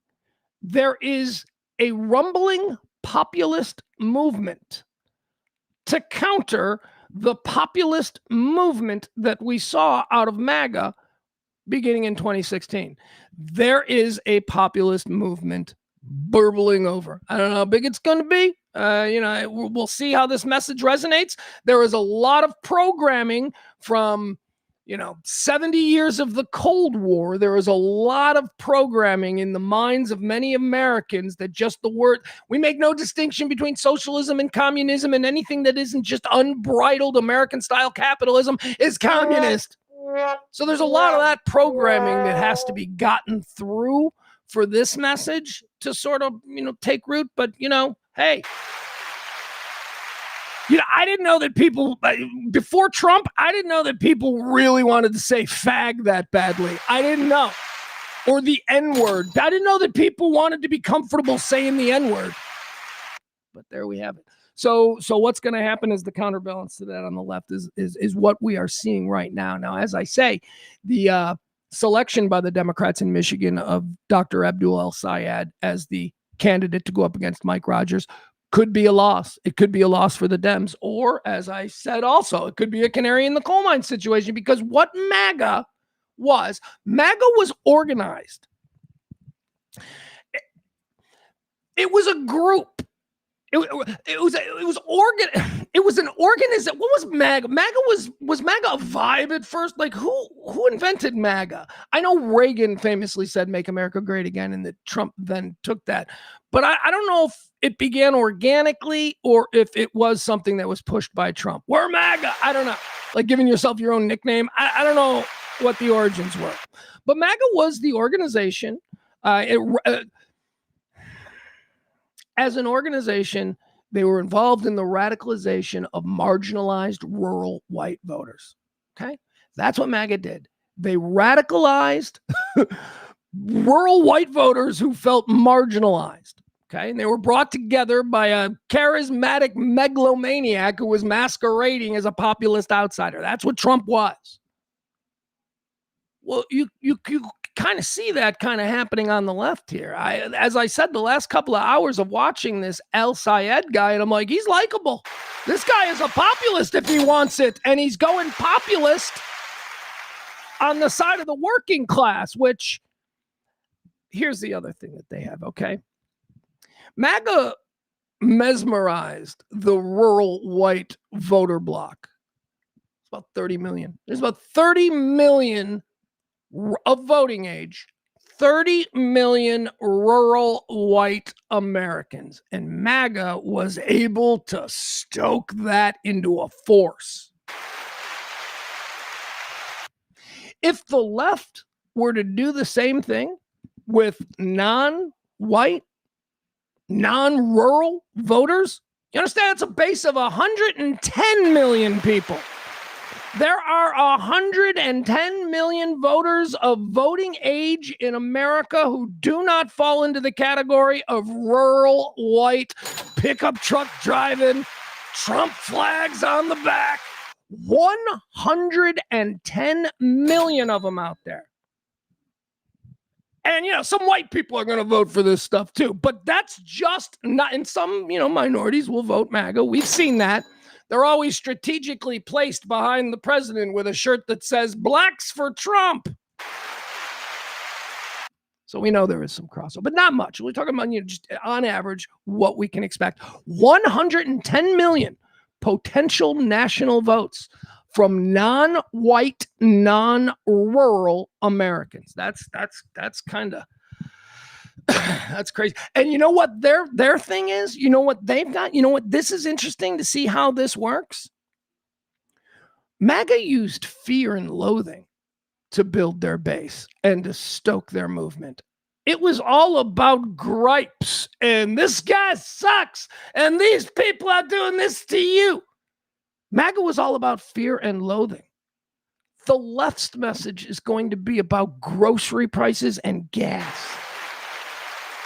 Now, I would like to sit here and think that that message would be more impactful, but I don't know, man. We humans are just pieces of garbage. We might be more reactionary about, people we want to hate. We got people who make funny smelling food moving into the neighborhood. I'm voting for Trump. Meanwhile, a lot of the people who are now saying that they will consider the socialist side of things, especially there in Michigan. There's been a whole lot of interviews over the last couple of weeks, and I saw a bunch of them online. Michigan voters, what they're saying is, they're saying the same thing I say every day here. Gas is too expensive. Rents are too high. Nobody can own a home anymore. And fucking ground beef shouldn't be $11 a pound. That's all. That's what they're saying. So we'll see. We'll see what message, because now we have, the pendulum swinging left. Is there a populist movement that is gathering steam there on the left? It looks like maybe. Will it be as effective as the populist movement that we saw in 2016 that rose up around Trump? I don't know. The fuel is for Trump, as I said, fear and loathing. And the fuel on the left is, just the shitty prices of everything. So we'll see. We'll see how real we are. Anyway, some interesting breakdowns about what happened there. I told you that Heidi Stevens had all this Israeli money, all this Israeli special interest money, 30 million of it. That was half of her 60 million war chest that she spent here, losing to El Sayed. She outspent him 11-1. And here's a very interesting factoid about how this went. White, blue-collar, union workers went for El Sayed. Working class white people in Michigan went for El Sayed. His message of burn the billionaires, and that's not his message, that's my message, but his message of this is bullshit has resonated with white, uneducated, working class union people in Michigan. That's big. That's big because that speaks to the mindset of the working man in America. The idea that someone is going to actually try and do something about prices, that's resonating. And they're like, okay, this other guy's telling me I can say fag again, but you're gonna go after the people making ground beef $11? So that's what we saw with the working class, the people who the rubber hits the road, right? Boots on the ground. These are the American workforce. They went El Sayed in the Detroit suburbs, the big Detroit suburbs, the auto factory suburbs. They went El Sayed. Now, here's the counterbalance to that that's kind of weird and interesting. Heidi Stevens, the more moderate Democratic choice, blacks. Heidi Stevens, the moderate, got the black vote. El Sayed and the left, very progressive Democratic candidate there in Michigan did not win over the black voters in Michigan. They did. The black voter, the black American voter in Michigan, they're like, I don't know. So that's interesting. It was. I found that to be one of the most fascinating things, and I think that's the difference. I think the influence of the white working class auto worker in Michigan voting for El Sayed, I think that was the difference, and that's why we're going to have in November Dr. Abdul El Sayed running against Mike Rogers, former congressman and TV show host Mike Rogers, for the Senate seat left by Senator Peters in Michigan in November. There we go. Populist movement. I don't know if it's a populist movement yet, but they won yesterday. And again, the 11-1 money being spent, that means that the message is indicating that it's not about stupid AI commercials and all that stuff. It's about the message. Speaking of this, the message, I kind of dipped my toe in this conversation earlier today. When I talked about, The thing that is bothering me about my feels as they pertain to Israel, because I really do feel like everything that is happening right now, we're doing it because Israel is like, you got to do that. We're not Israel's bitch. I'm not trying to say that, but man, it sure seems like it. It sure seems like this president. I don't know. Look, here's the point. You can be against Netanyahu and the current military campaign being perpetrated by the Israeli military. You can hate that. You can think that all those people need to go to jail. They need to be imprisoned and probably some of them executed. Netanyahu, we're executing war criminals. This guy is a war criminal. And you're not going to hear that on Fox News. You're not going to hear that on, Benny Johnson or Tucker. Maybe you will Tucker Carlson. Now that I think about it, Tucker Carlson is probably out there leading the charge. It's weird. We've cross-pollinated a whole bunch of ideas. Like I'm agreeing with Tucker Carlson on things. Anyway, disliking the current military campaign being perpetrated by the Israeli military is not the same thing as being an anti-Semite. Okay, you got to fucking stop that. And this is something that is coming from the very, very deep-pocketed Israeli lobby here in America. This is the message that they are pushing, and they are giving people like Heidi Stevens there in Michigan, John Fetterman, Senator Grimace, if you will, from Pennsylvania. They are giving these people boatloads of campaign funding, boatloads of support to push that message. That if you oppose Netanyahu's military actions, you are just an anti-Semite who is just another in a long line of historical people who have turned their back on the Jews. Some of my dearest and closest friends are Jewish people. I have a buddy who, I don't talk about him a lot, but I probably, in the top 3 of people who I consider dearest friends is a Jewish media person. It's like, oh my God, that's checking all the boxes. No. So I'm not anti-Semite. Growing up, here's how much of a non-anti-Semite I am. Growing up, my school, my grade school, had one Jewish kid in it, and he was my best friend. That's right, Jay Joss. He's the only Jewish kid in the whole damn school, and so I am not an anti-Semite.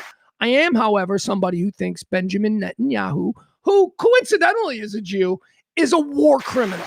Okay, you can be both. Simply being a Jew doesn't absolve you from any kind of criticism of your actions, right? So that needs to stop. So now, along those lines, Jon Stewart. Can I tell you something really funny? My son, my 17-year-old son, is obsessed with Jon Stewart. Jon Stewart in The Daily Show. The way they do political satire, my son is just obsessed with it. If I went out there right now, I bet you he's got The Daily Show on YouTube. Like he's got The Daily Show page where it's just one Daily Show YouTube video after another, and he's probably watching last night's. Anyway, he's into comedy, he's into comedy writing, and he's very smart, and he's definitely sort of aware of his world. So he seems to be drawn to that as almost like his comedy North Star, which is interesting because for me growing up, my comedy North Star was like a combination of Second City TV, a radio talk show host named Steve Dahl, and maybe Saturday Night Live. But for my son, it is endless YouTube clips of all the different performers and hosts from the YouTube Daily Show page. I mean, it's not just Jon Stewart. It's he likes that Desi Lydek. And who doesn't? My God. You shouldn't be allowed to be that attractive and that funny. Desi Lydek. She's incredible. Jordan Klepper. And then there's my kid watches him. I'm always out there. I'm like, who's that one? Like this old Chinese guy. He seems funny. Anyway, there you have it. Oh, and Josh Johnson, very funny. So Jon Stewart is really sort of stepping up his presence here in this time. A guy who was a fairly significant pop culture political force for years and years. He stepped away, he stepped away in the Trump. So he's not doing the Daily Show every day during the Trump administration or the Trump years, but he does Mondays, right? He comes back and he hosts Mondays. And then he's got a podcast now, a podcast called The Weekly Show. Hey, get it? It's a weekly podcast. Anyway, he had a guest on, and his guest was John Fetterman. John Fetterman, who I mentioned before. John Fetterman is a senator from, I call him Senator Grimace because, he's a slob of a man, if we're being honest. He won, I don't know what it is. Have you ever seen a Philadelphia Eagles game? I was like, those are the people who elected this guy. So, okay, whatever. John Fetterman got elected to the Senate there in Pennsylvania. He was famous for dressing like a slob. He was famous for, showing up to, Congress in board shorts and, a hoodie. It's just sloppy. It's like, dude, come on, man. So that was him. And I always mocked him. I always thought he was a bit of a fool. I don't know what the hell he ever stood for. He seemed to be just a populist candidate who found his window with the Democrats, right? If that was the opportunity, he's like, yeah, sure, I'll be a Democrat. I don't know what he is. I think he's just a guy who likes to be a senator and likes to have power. So Jon Stewart on his The Weekly Show podcast had John Fetterman on, senator from Pennsylvania. And if you notice this about Fetterman, because Fetterman is one of the loudest supporters in the Democratic Party of Israel, and not just Israel in general, because that's what he's going to try and make you think. He's going to try and make you think that he supports Israel and he supports Jews, and anyone who doesn't support Israel doesn't support Jews. That's what John Fetterman is going to try and make you think. John Fetterman has been bought and paid for by the Israeli lobby. What I told you just now about Heidi Stevens, you are not getting John Fetterman's actual thoughts on this. What you're getting is what John Fetterman has been told to say. And since he has been elevated to sort of the chief spokesperson, the chief propagandist in the United States Senate for the state of Israel, since he has done this, have you noticed he's wearing fucking suits now? Fetterman is wearing suits. It's like the Israelis got in his ear and said, this is far too important, my friend. You've got to stop. Wait, what was that, Russian? What do Israelis sound like? What does Netanyahu sound like? Anyway, you get the point. They got in his ear and they said, you got to start. If you're going to go around and talk about Israel and how support for Israel is the only way that you can show support for the Jewish people and all, you are going to go around saying that, John Fetterman. You're putting on a damn suit. And guess what Senator Grimace did? He said, okay. So now suddenly Senator Fetterman is going around wearing a suit because his Israeli puppeteers said, stop looking like a slob. This issue's too important. And if you don't think that's what happened, then you're naive. And you are naive. This guy's been criticized for years for the way he dresses, and now suddenly he's propagandizing the Israeli message and he's wearing a suit. We know they're paying him. We know how much of his campaign claims to have an Israeli money. We know these things are not secret. I mean, what's secret is all the other money they're giving him. But so anyway, so John Fetterman went on Jon Stewart's show. And by the way, how fun is this? Jon Stewart, well-known Jew, Jon Stewart, a well-known Jew, called out John Fetterman, Israeli puppet, on his podcast, The Weekly Show. And I want to play a little bit of it for you. Here you go. This is Fetterman and Stewart. I don't know what this opening segment is here, but let's just give it a listen because there's about 4 minutes of tape. We won't listen to all of it. There are a couple of things that I do want to get here. Again, notice John Fetterman, Senator Grimace, who used to go around in a purple hoodie. That's why I called him Senator Grimace. He was wearing a purple hoodie with it pulled up. I'm like, that dude looks like Grimace from McDonaldland. So here he is on with Jon Stewart. Listen to this. You could agree with them 90%, but Israel is the red line.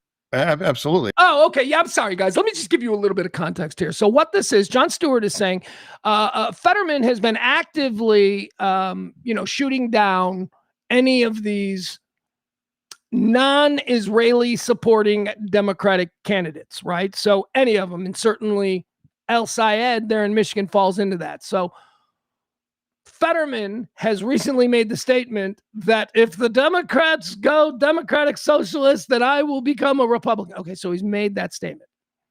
So Jon Stewart is saying to him, so you can agree with these people on all these other issues, economy, blah, blah, blah.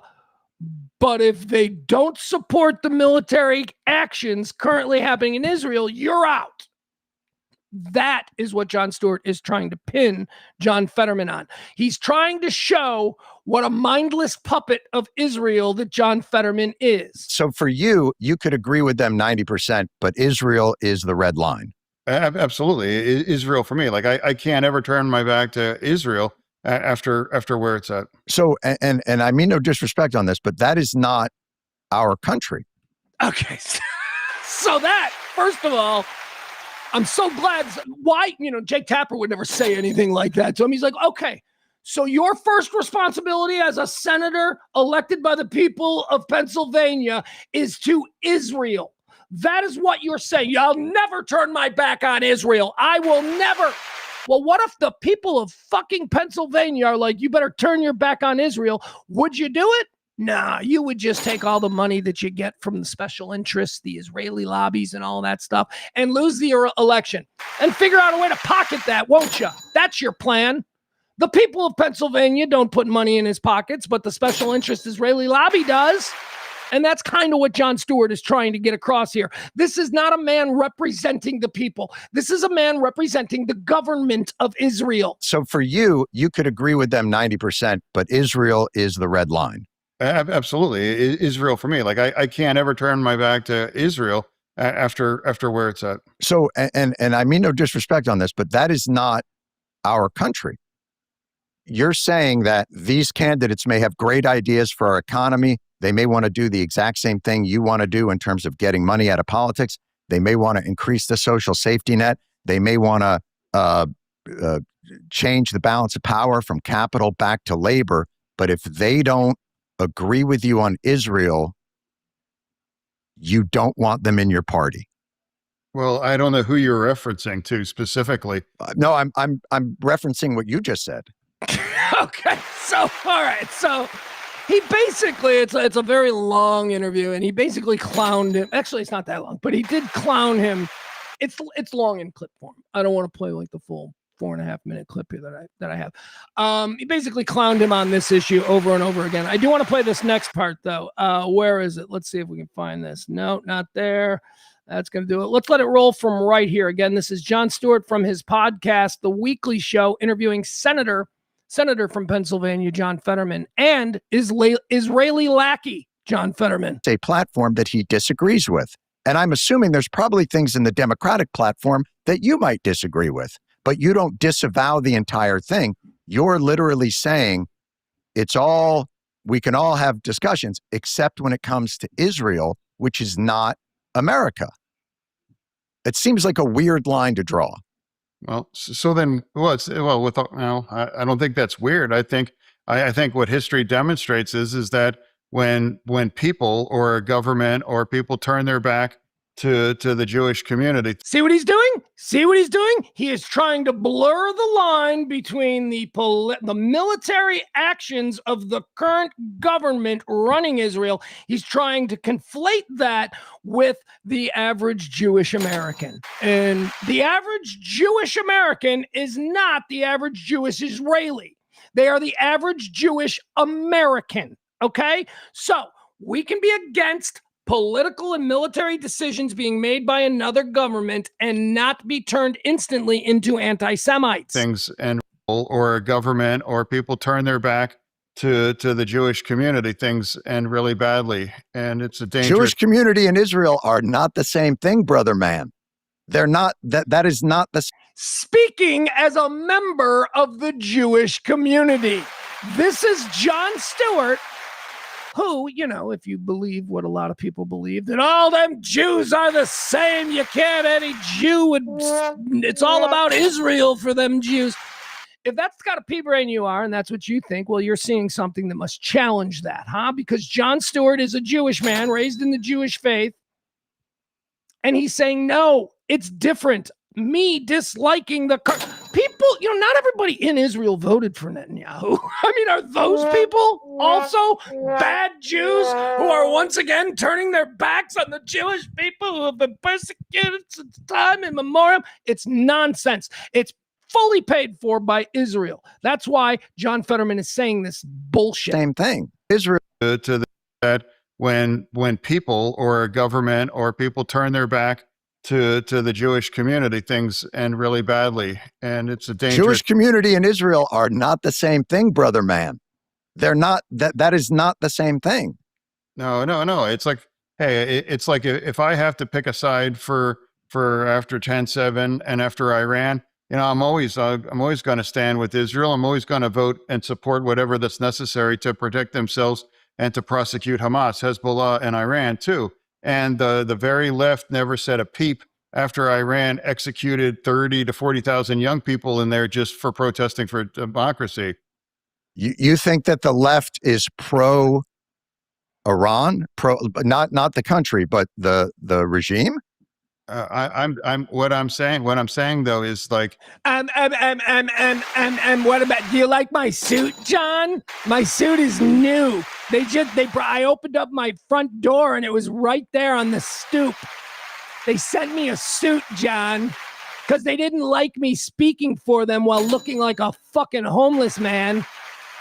If anyone in the Democratic Party is fine with Iran building a nuclear bomb, I disagree with that person. I think most people are, again, I think you're caricaturing the issue, but is there anything you would? All right, so there you go. So once again, that's another thing.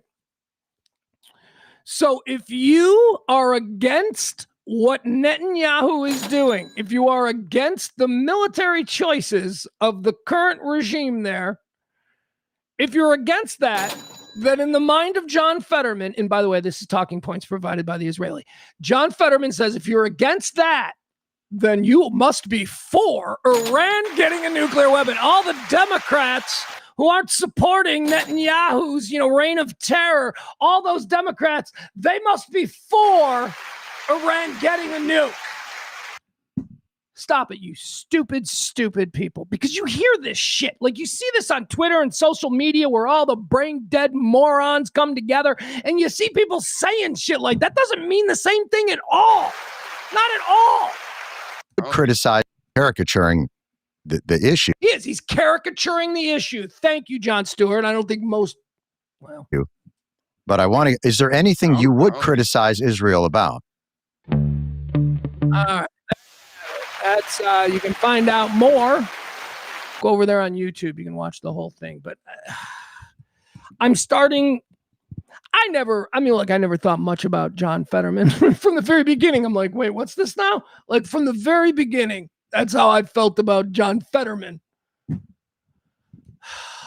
But now it's clear. I mean, it is quite clear. This is not a guy out there as a senator representing either values associated with the Democratic Party or the people of Pennsylvania in general. This is a guy who put on a suit because his Israeli masters told him that he had to, and he did. That's what we have here. All right, let's see. I see a lot of people in the chat room talking about we don't need to get into politics, mixing that up and all that kind of stuff. What's going on with Iran? Well, Trump spoke on Air Force One. This is all right here. This is our president told us. What's the update on Iran, Mr. President? What can you tell us? What's the latest thing? And as I said at the start of the show, there is hold on, sorry. I'm trying to do something here. Sorry, I'm distracted.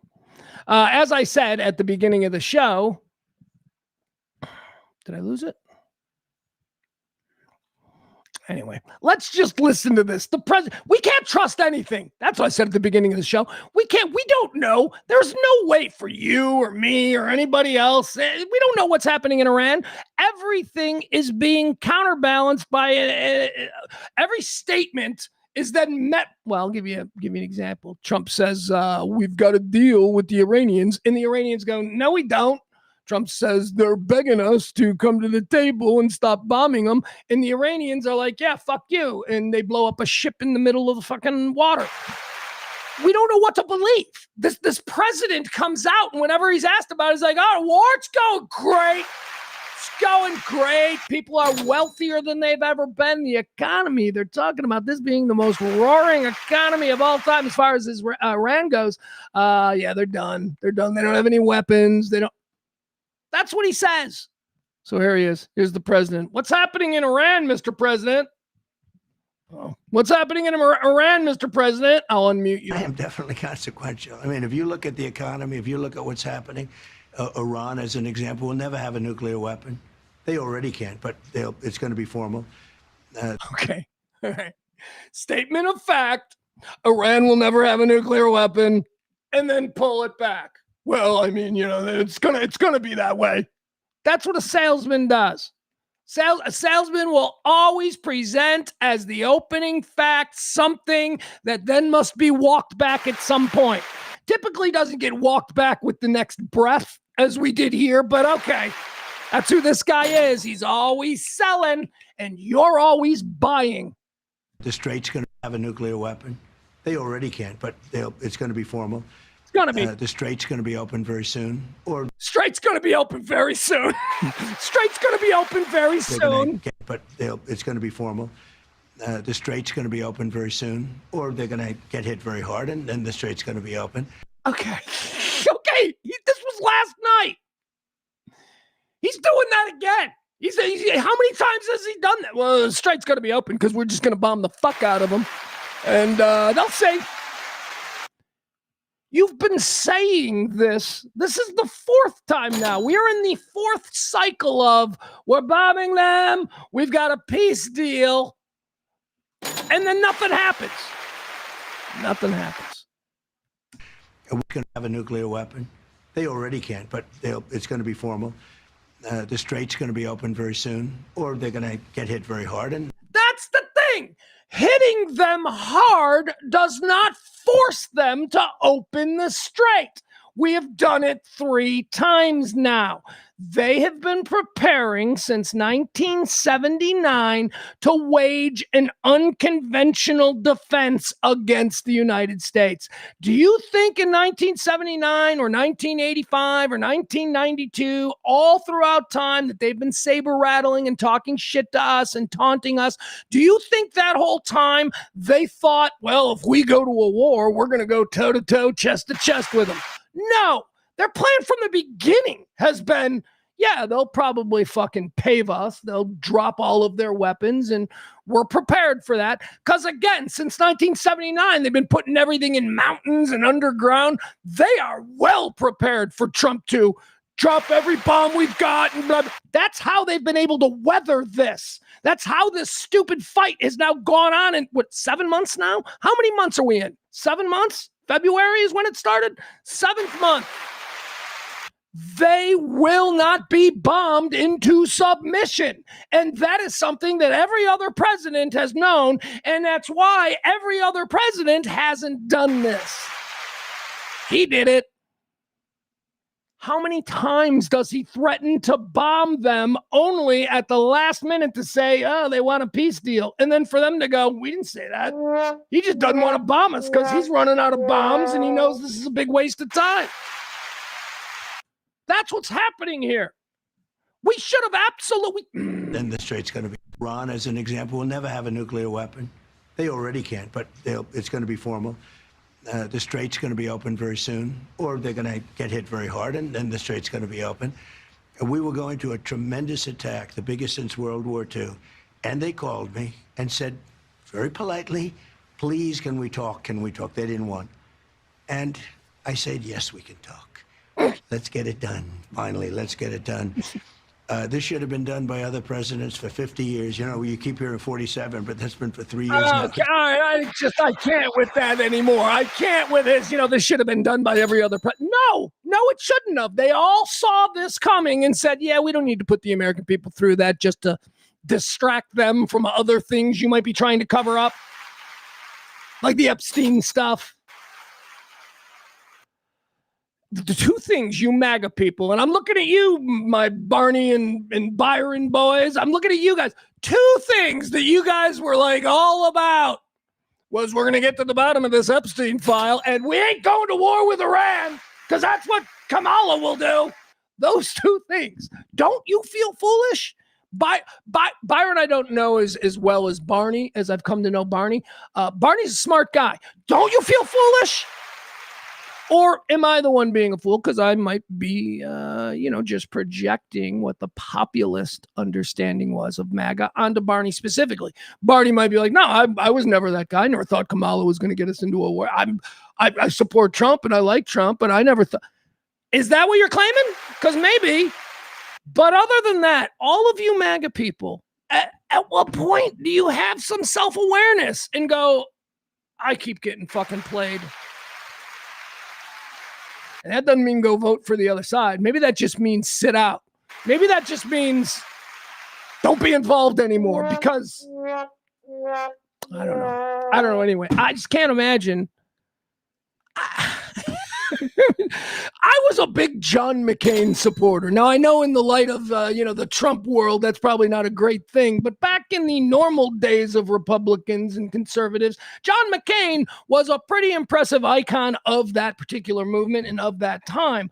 I liked John McCain. I thought he was an honorable man. I thought he was an angry guy, but why not? He'd been through some shit. But I also believe that John McCain was somebody who truly loved America and that John McCain had earned the right to become president of the United States. I've seen the Forrestal disaster video. I have seen the videos of John McCain while a captive there in Vietnam. He earned the fucking right to be heard, is what I felt. So I was a big John McCain supporter. I came from Illinois, and this Barack Obama guy, I was like, yeah, no, I'm going with the war hero. Then John McCain made a fool of me. Then John McCain brought Sarah Palin in as his running mate, and I was out. Why? Because I didn't like being made a fool of. I thought John McCain was better than that. And what do I mean by that? Well, she was highly unqualified, and she was only added to the ticket on the advice of many consultants who thought he needed a hot chick to win votes. That's why they made her vice president. That's why they put her in a position to have, if he'd won, be a heartbeat away from the presidency. That was nonsense to me. And so I walked away from John McCain in that election because I didn't want to look like a fool. So how is it that you MAGA people, with all of this shit, how do you not feel like a fool? Anyway, President Trump says that things are going great in Iran and don't you worry about a damn thing. Things are going great. All right, one more time, I do want to remind you, folks, we do have some heroes. Let me throw a beautiful little spotlight there on the people who have supported this show, Talk Radio. It is the kind of talk radio you can't hear anywhere else because my opinions are not controlled by special interests. I'm not controlled by anybody. Well, you guys are my special interests. People like Leslie C., people like Peter. They dipped into their own pockets to support this kind of independent talk radio in the month of August, a month that we absolutely could use a little bit of help. So please drop what you can, either in the Venmo or the Cash App. We make it easy for you. And it will be greatly appreciated. All right, let's see. What else do we have here that we want to get into? Oh, yeah. So let's talk about this one now. So I'm talking to my son last night. We're out on the Pope balcony after our magnificent day in downtown Chicago where we just had so much fun. We did everything. We did a whole Ferris Bueller day. And we're going to do a mini version of that tomorrow. So that'll be good.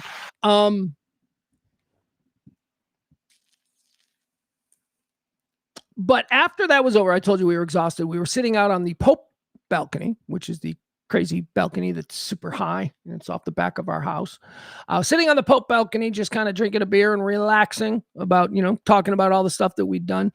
And I said to my kid, I could just out of nowhere, I go, hey, did somebody try and kill the president again? And he looks at me and he's like, yeah, I heard something about that, I think.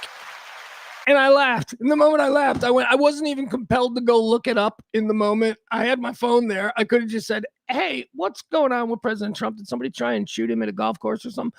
I could have done that right there. I didn't care enough to. I was like, this is where we are. This is where we are, where it's just news of an attempted presidential assassination is just absolutely 15 people get slaughtered in the Walmart there in Dothan, Alabama, and we're like, So that was weird. But anyway, yeah, apparently something occurred. Trump was doing a speech. Here, I've got some details on it for you. Let me tell you about it. The guy's got a crazy name. The guy, 38-year-old California resident, has been arrested. His name is Janine John Tail. Janine John Tail. Probably just Janine Tail. Or he probably goes by John. I don't know, whatever. He's definitely a weirdo. Here's what we know. On Sunday, Janine John Tail, a 38-year-old resident of Downey, California, was arrested at the Trump National Golf Club in Los Angeles. The incident occurred 2 days prior to President Donald Trump's scheduled visit to the venue for a Republican National Committee fundraiser event.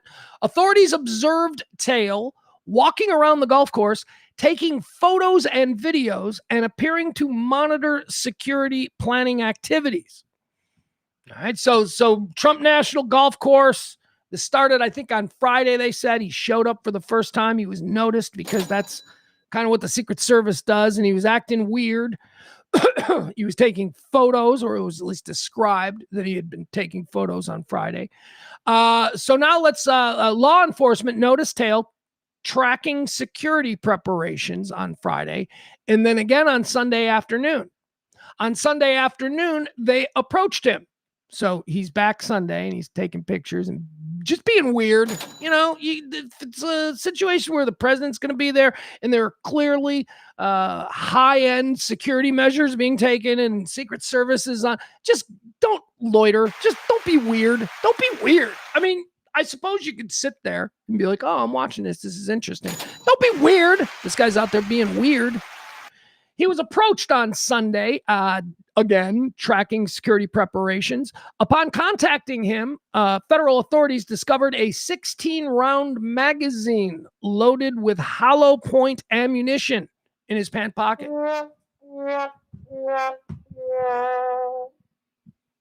I think it's the hollow point ammunition that is the big problem, because we live in America. If I want to walk around with, a 16-round mag in my cargo shorts, I can, because America. But the hollow points, I think that's the issue they got there. They then searched his vehicle in the parking lot.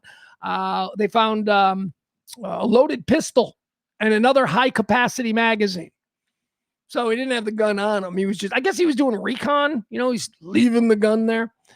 Let's see. Then they raided his home. They arrested him because of the hollow points. They also discovered that he had a warrant out for his arrest in California on some kind of burglary charges. I haven't seen the full breakdown of what it is he's suspected of doing or being involved in there. But when the cops ran him, they're like, oh, you've got a warrant, so you're under arrest. And then they ran him on the hollow points. And so not necessarily having the gun, I should say. Off of that, they were able to get a warrant to search his home. And in his home, it said on Monday, federal and local authorities seized an illegally modified AR-style short-barreled rifle. I am not a gun perv, so I don't know what that is. It's what an AR, right? It's a rifle. It's one of them rifle-type things. So they found a illegally modified, again, important, an illegally modified AR short-style barreled rifle, a .45 caliber pistol, a high-capacity magazine, body armor, radio signal devices, and notebooks containing what investigators called concerning statements. Concerning statements. Boy, I'll tell you, even back when I was in high school, if you had just picked up one of my random notebooks, you would have found some concerning statements.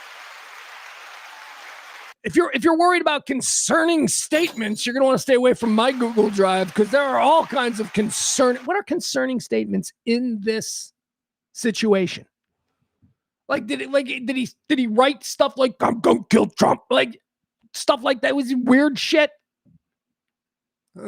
Anyway, concerning statements. Charges have been filed.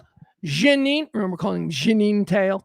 Janine Tail is facing 4 state weapons charges. He's also been hit with a federal criminal complaint for possession of an unregistered short-barreled rifle. That's a felony. It carries a mandatory minimum sentence of 10 years in prison.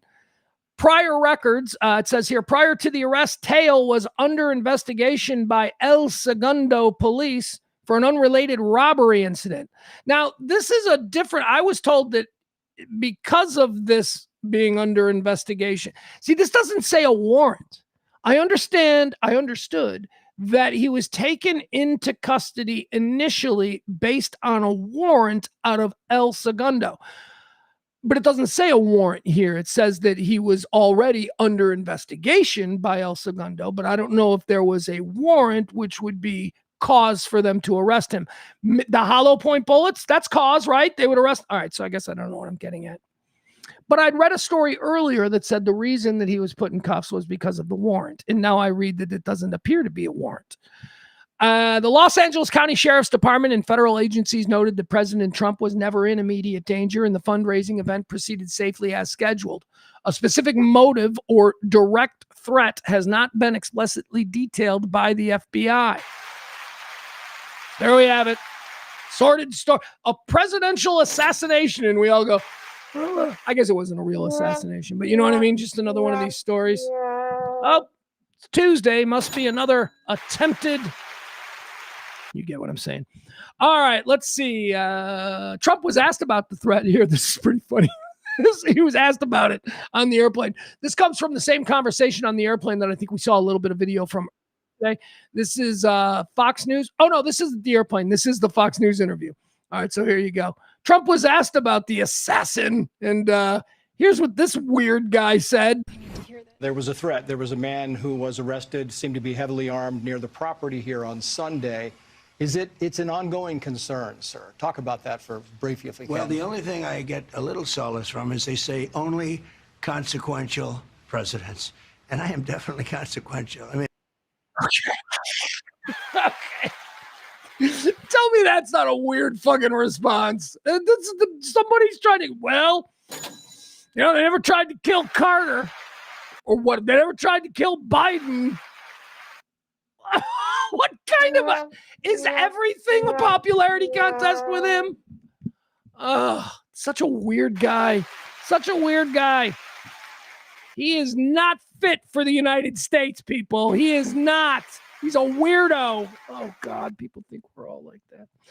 All right, there you have it. Now let's move on to what is definitely a disturbing story from last night. Look at us. I wanted to do an hour and a half show today, and we're going to go a little bit late because we have something a little serious here that I want to talk about. Once again, though, I do think I'm going to do this with transition. How are you like? Are you liking it with my? I've got all kinds of labels now and stuff. I never used to do this where I put the actual. There's like a little banner about what we're talking about. It's taking about an extra 40 minutes of work in the morning to get all of this stuff done in the proper order, but I'm enjoying it. Are you enjoying it? I'll tell you, it's making it easier for me to find stuff when I watch back the show. All right, once again, a reminder, please help the show out. Tip us, drop a little something in the Pugs Cast there on Cash App or on Venmo at Pugs Moran. It would be greatly appreciated. That's how this kind of talk radio continues, because there's no place for us on radio anymore. All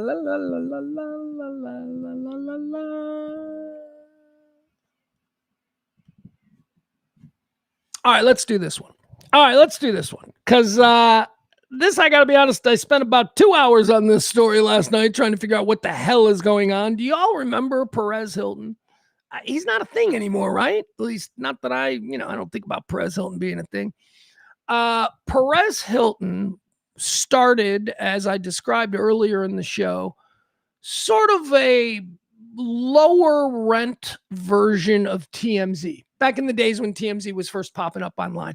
Perez Hilton. It was celebrity gossip and celebrity news, except it was a little bit meaner. It was less glossy. It was low rent. It was a low rent TMZ. He became very famous for it. He broke a number of stories and stuff like that because his entire persona as Perez Hilton, which isn't his real name. It's actually a play on Paris Hilton, who was very popular at the time this blog popped up. Perez Hilton, his whole brand was cruelty. His whole brand was just being mean. Just think of like the most ugly, gross, mean-spirited, like gay man. You know, we've seen that depicted in movies and stuff where it's always just like the catty, mean gay guy. That's basically who Perez Hilton sort of became as the voice of, you know, this blog, this celebrity blog. He was a jerk off, a parasite. I never liked him. I said that, you know, I had an interview with him. Kelly and I interviewed him out there at the Grammys one year, and he was a jerk. Like he really thought that he was something. And I'm like, you're not. Okay. All right. So there you go. So now you know who Perez Hilton is. Did a live stream last night on TikTok and he completely crashed out. Mental. I mean, he had a mental break. He did it publicly.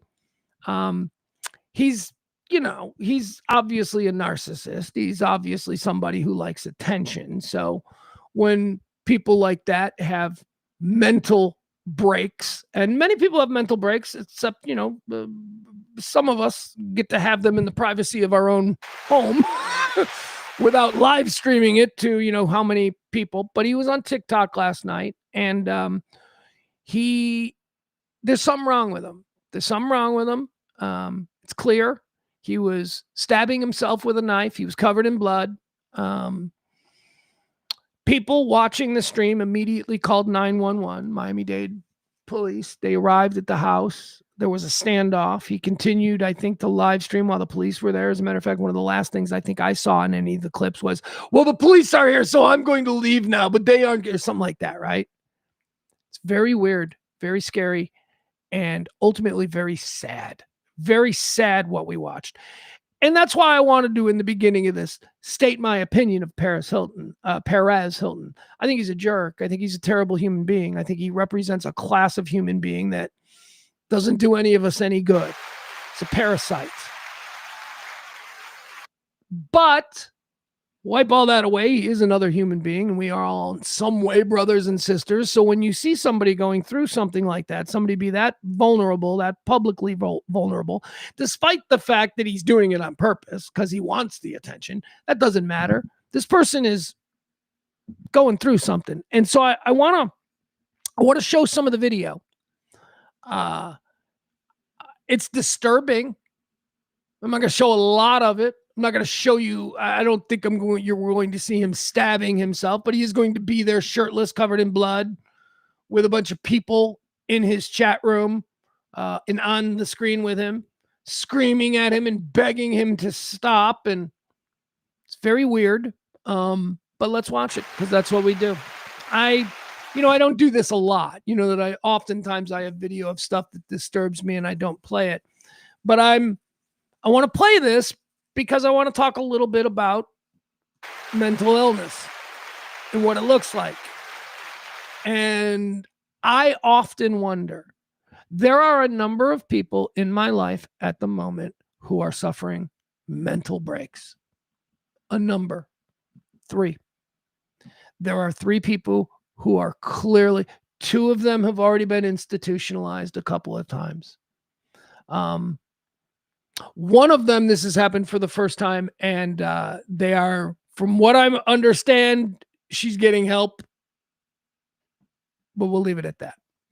The other 2 are people I care deeply about who are just, even though they have a history of bipolar disorder and these kinds of things, even though they have a documented history of that, these 2 people are currently in a state where we're the crazy ones. They are not going back a second time. Nothing was fixed. They know what's right? That's the delusion of mental illness. So both of those people I've completely cut out of my life. I will not accept phone calls from them. I've said my piece. They understand. They need to get help. I can't help them. But I also can't be a party to the madness.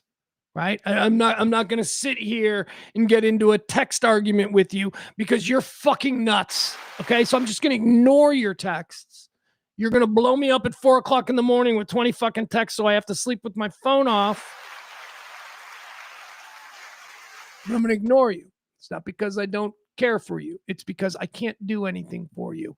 And I've said my piece, and you on some level must know that something is wrong. Anyway, it's very personal right now, what's happening with me. And that's why when I saw this Perez Hilton thing, I don't know, I just really took to this story. Again, it is personally complicated for me because I don't like Perez Hilton. I've met him. I don't like him. I know what he's like when the cameras aren't on and he's talking to people. He's very condescending and snotty. So anyway, fair warning. We're going to watch this weird ass video from Perez Hilton's live stream yesterday. This live stream doesn't exist anymore. It's been taken down. Hold on. Oh, Jesus, that sound is way too loud. But again, please warning, right? If this is the kind of thing that bothers you, then just go away for about a minute. I'll take it down after a minute. We'll watch it once so that we can talk about it. But here it is, Perez Hilton crashing out yesterday on TikTok. He is currently in a hospital recovering after a short standoff. The police were able to get him out of the house. He has multiple children. They were not in the house at the time, nor was his mother, who apparently he also takes care of. So anyway, here you go. This comes from Perez Hilton's live stream last night. Buckle up. No, Perez, no. We need to call. No. Perez, why are you crashing out? No. Don't do that. Yo, we gonna pray for you, bruh. Hey, the view's not worth it, bro. Go back home. Leave Florida, bruh. He got a rooster in the back and shit, acting like he's holy and shit. My children. Oh, shoot me, motherfuckers. The police are here. All right, so there you have it. Thankfully, it was blurred. You know, that was not the way it actually went out. It was blurred, and but still disturbing. So the latest here on former, I don't know, because doesn't it seem like he disappeared? Like it seems like Perez Hilton was big, lightning in a bottle for about 2 years or 3 years, and then I don't know. People stopped talking about Perez Hilton. People stopped talking about his, blog, but I guess he went into podcasting, and I suppose he's got a very popular podcast because he is a bit of a celebrity. He is recovering today in a local hospital. He is being evaluated after a severe mental health crisis where he live streamed acts of self-harm from his Miami home. Perez started the highly distressing 34-minute TikTok live broadcast. He appeared manic, unclothed, and bloodied while using a knife to repeatedly cut himself. During the stream, he made alarming remarks stating that he was, quote, doing this for my kids and expressing a desire to see what it looks like when I die. Terrified viewers flooded the Miami-Dade Sheriff's Office with emergency calls, and TikTok, for their part, they cut the broadcast off and suspended his account. Deputies arrived at his home in the middle of the live stream there in Westchester. Westchester's a neighborhood outside of Miami.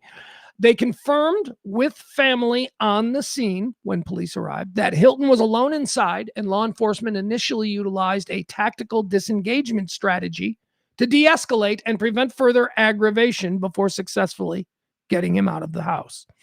Hilton was then safely transported to Miami-Dade Fire Rescue by Miami-Dade Fire and Rescue to a local hospital for medical and psychological care. He remains hospitalized Wednesday morning. We do not have any new conditions or updates about his condition. He's receiving active medical and psychiatric care. Miami-Dade Sheriff's Office Crisis Response Unit and mental health professionals remain engaged with him, providing resources to the family. His children and family members, who also live in the home, were not inside the residence during the self-harm broadcast. Now, something else that I've read, because like I said, I went deep in there.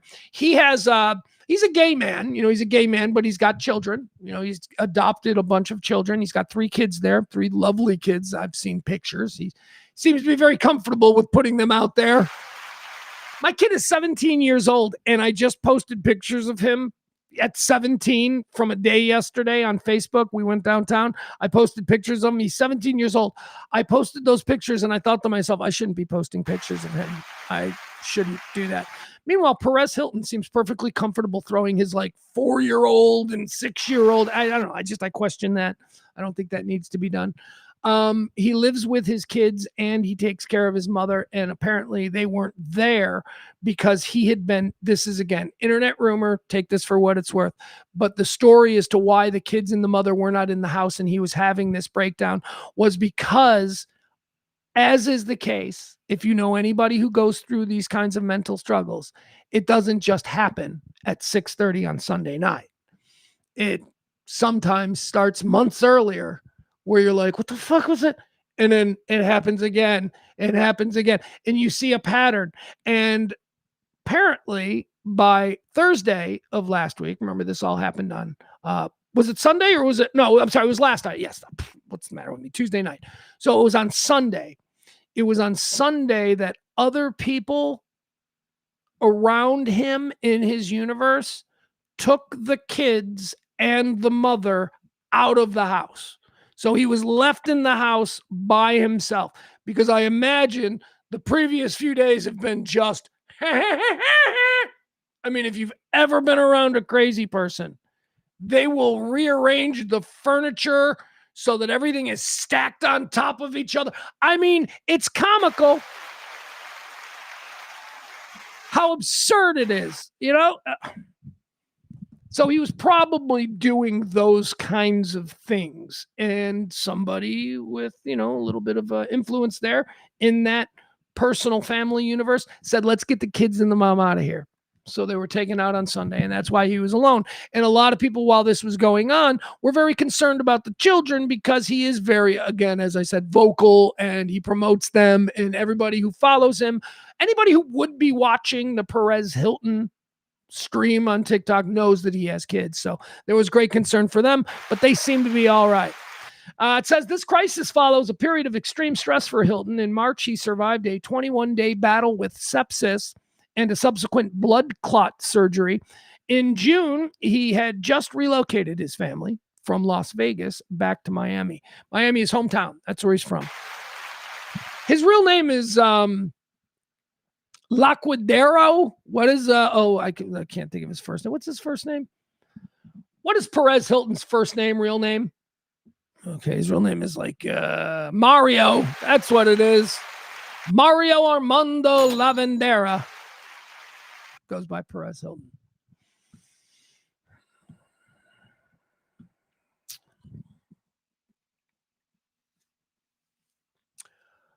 I think here's what let me weigh in. You know, again, all I got is years of therapy, which Adam Reyna seems to just, you know, throw in my face.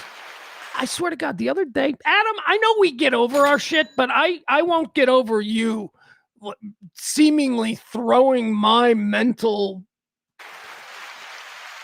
He said, Adam said something like, oh, well, with your therapy. It was like, I don't even remember what it was, but it was hurtful and like out of character hurtful for Adam. I was kind of like, that's not you. So I don't like to do that. I don't like to mock people's struggles with whatever it is that's going on inside their head. But it's clear to me that Perez Hilton or what is his name again? Mario? Is it Mario? Yes, Mario Laquadera. Did I say it wrong again? I think I did. I don't care. We're going to call him Perez Hilton. I imagine that he's had a long history of this stuff. And, you know, because people don't notice, he came from a very like traditionally, is it ethnic Cuban, I think, or maybe ethnic Italian or whatever. Came from a very traditional sort of old school family there in Miami. I want to say Cuban because it's Miami, but for some reason that sounds very Italian. So maybe, you know, when he was a 16-year-old exhibiting signs of mental struggle, maybe it was, just pull yourself up by the boots. So we don't know. He's a guy who grew up at a time when pulling yourself up by the bootstraps was the best medical and mental advice that, you know, your parents might have given you. So I don't know if he's ever had help. But I can tell you when I met him, he was a jerk. He was a big phony. He was a jerk. He was not an authentic person. And all of those things lead me to believe that you have mental difficulty, that you have certain things that are maybe not clearly manifesting themselves in this moment. So it's like, that guy's crazy. No, it doesn't have to be that, but your everyday normal self can give hints as to maybe some of your struggles. So I don't know if at the moment I said, oh, that guy should probably get some help. At the moment when I met him, I was like, that guy's a jerk off. What an asshole. I imagine he's been struggling with this for a very long time. I mean, he's a gay kid, right? That's got to be a struggle when you're a teenager growing up in the 1980s or 1990s or whenever it was that he came to figure out who he was. That probably wasn't all that easy. Not to say that leads to mental struggle, but if you already have some kind of mental issue, some sort of festering thing, and you're also giving those kinds of social challenges, they could collide. It's clear that he needs serious mental help. That is somebody who snapped and broke. And again, the reason I'm leaving this for the last thing is that there are a number of people on social media claiming to know him and claiming to go back years with him who say that this isn't the first time and that it happens quite frequently. And this is just the first time that he decided to do it on a live stream. So once again, if you see something like this among somebody that you love in your family, you're not alone. This is a great many of us are on the verge of cracking these days. And, I've always maintained that every single one of us could do with a mental tune-up. I'm fine. Really? You're the guy. You're banned from the local convenience store and you think you're fine? I don't need any kind of help. Oh, what else fucking people?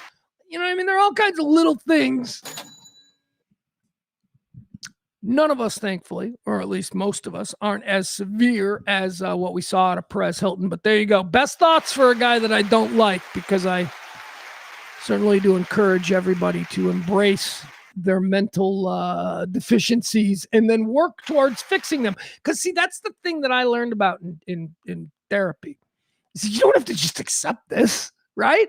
Like, if you're a guy who gets like fucking pissed off all the time, this is one of the most, because I you see me, I rage, right? That's part of my performative, kind of thing.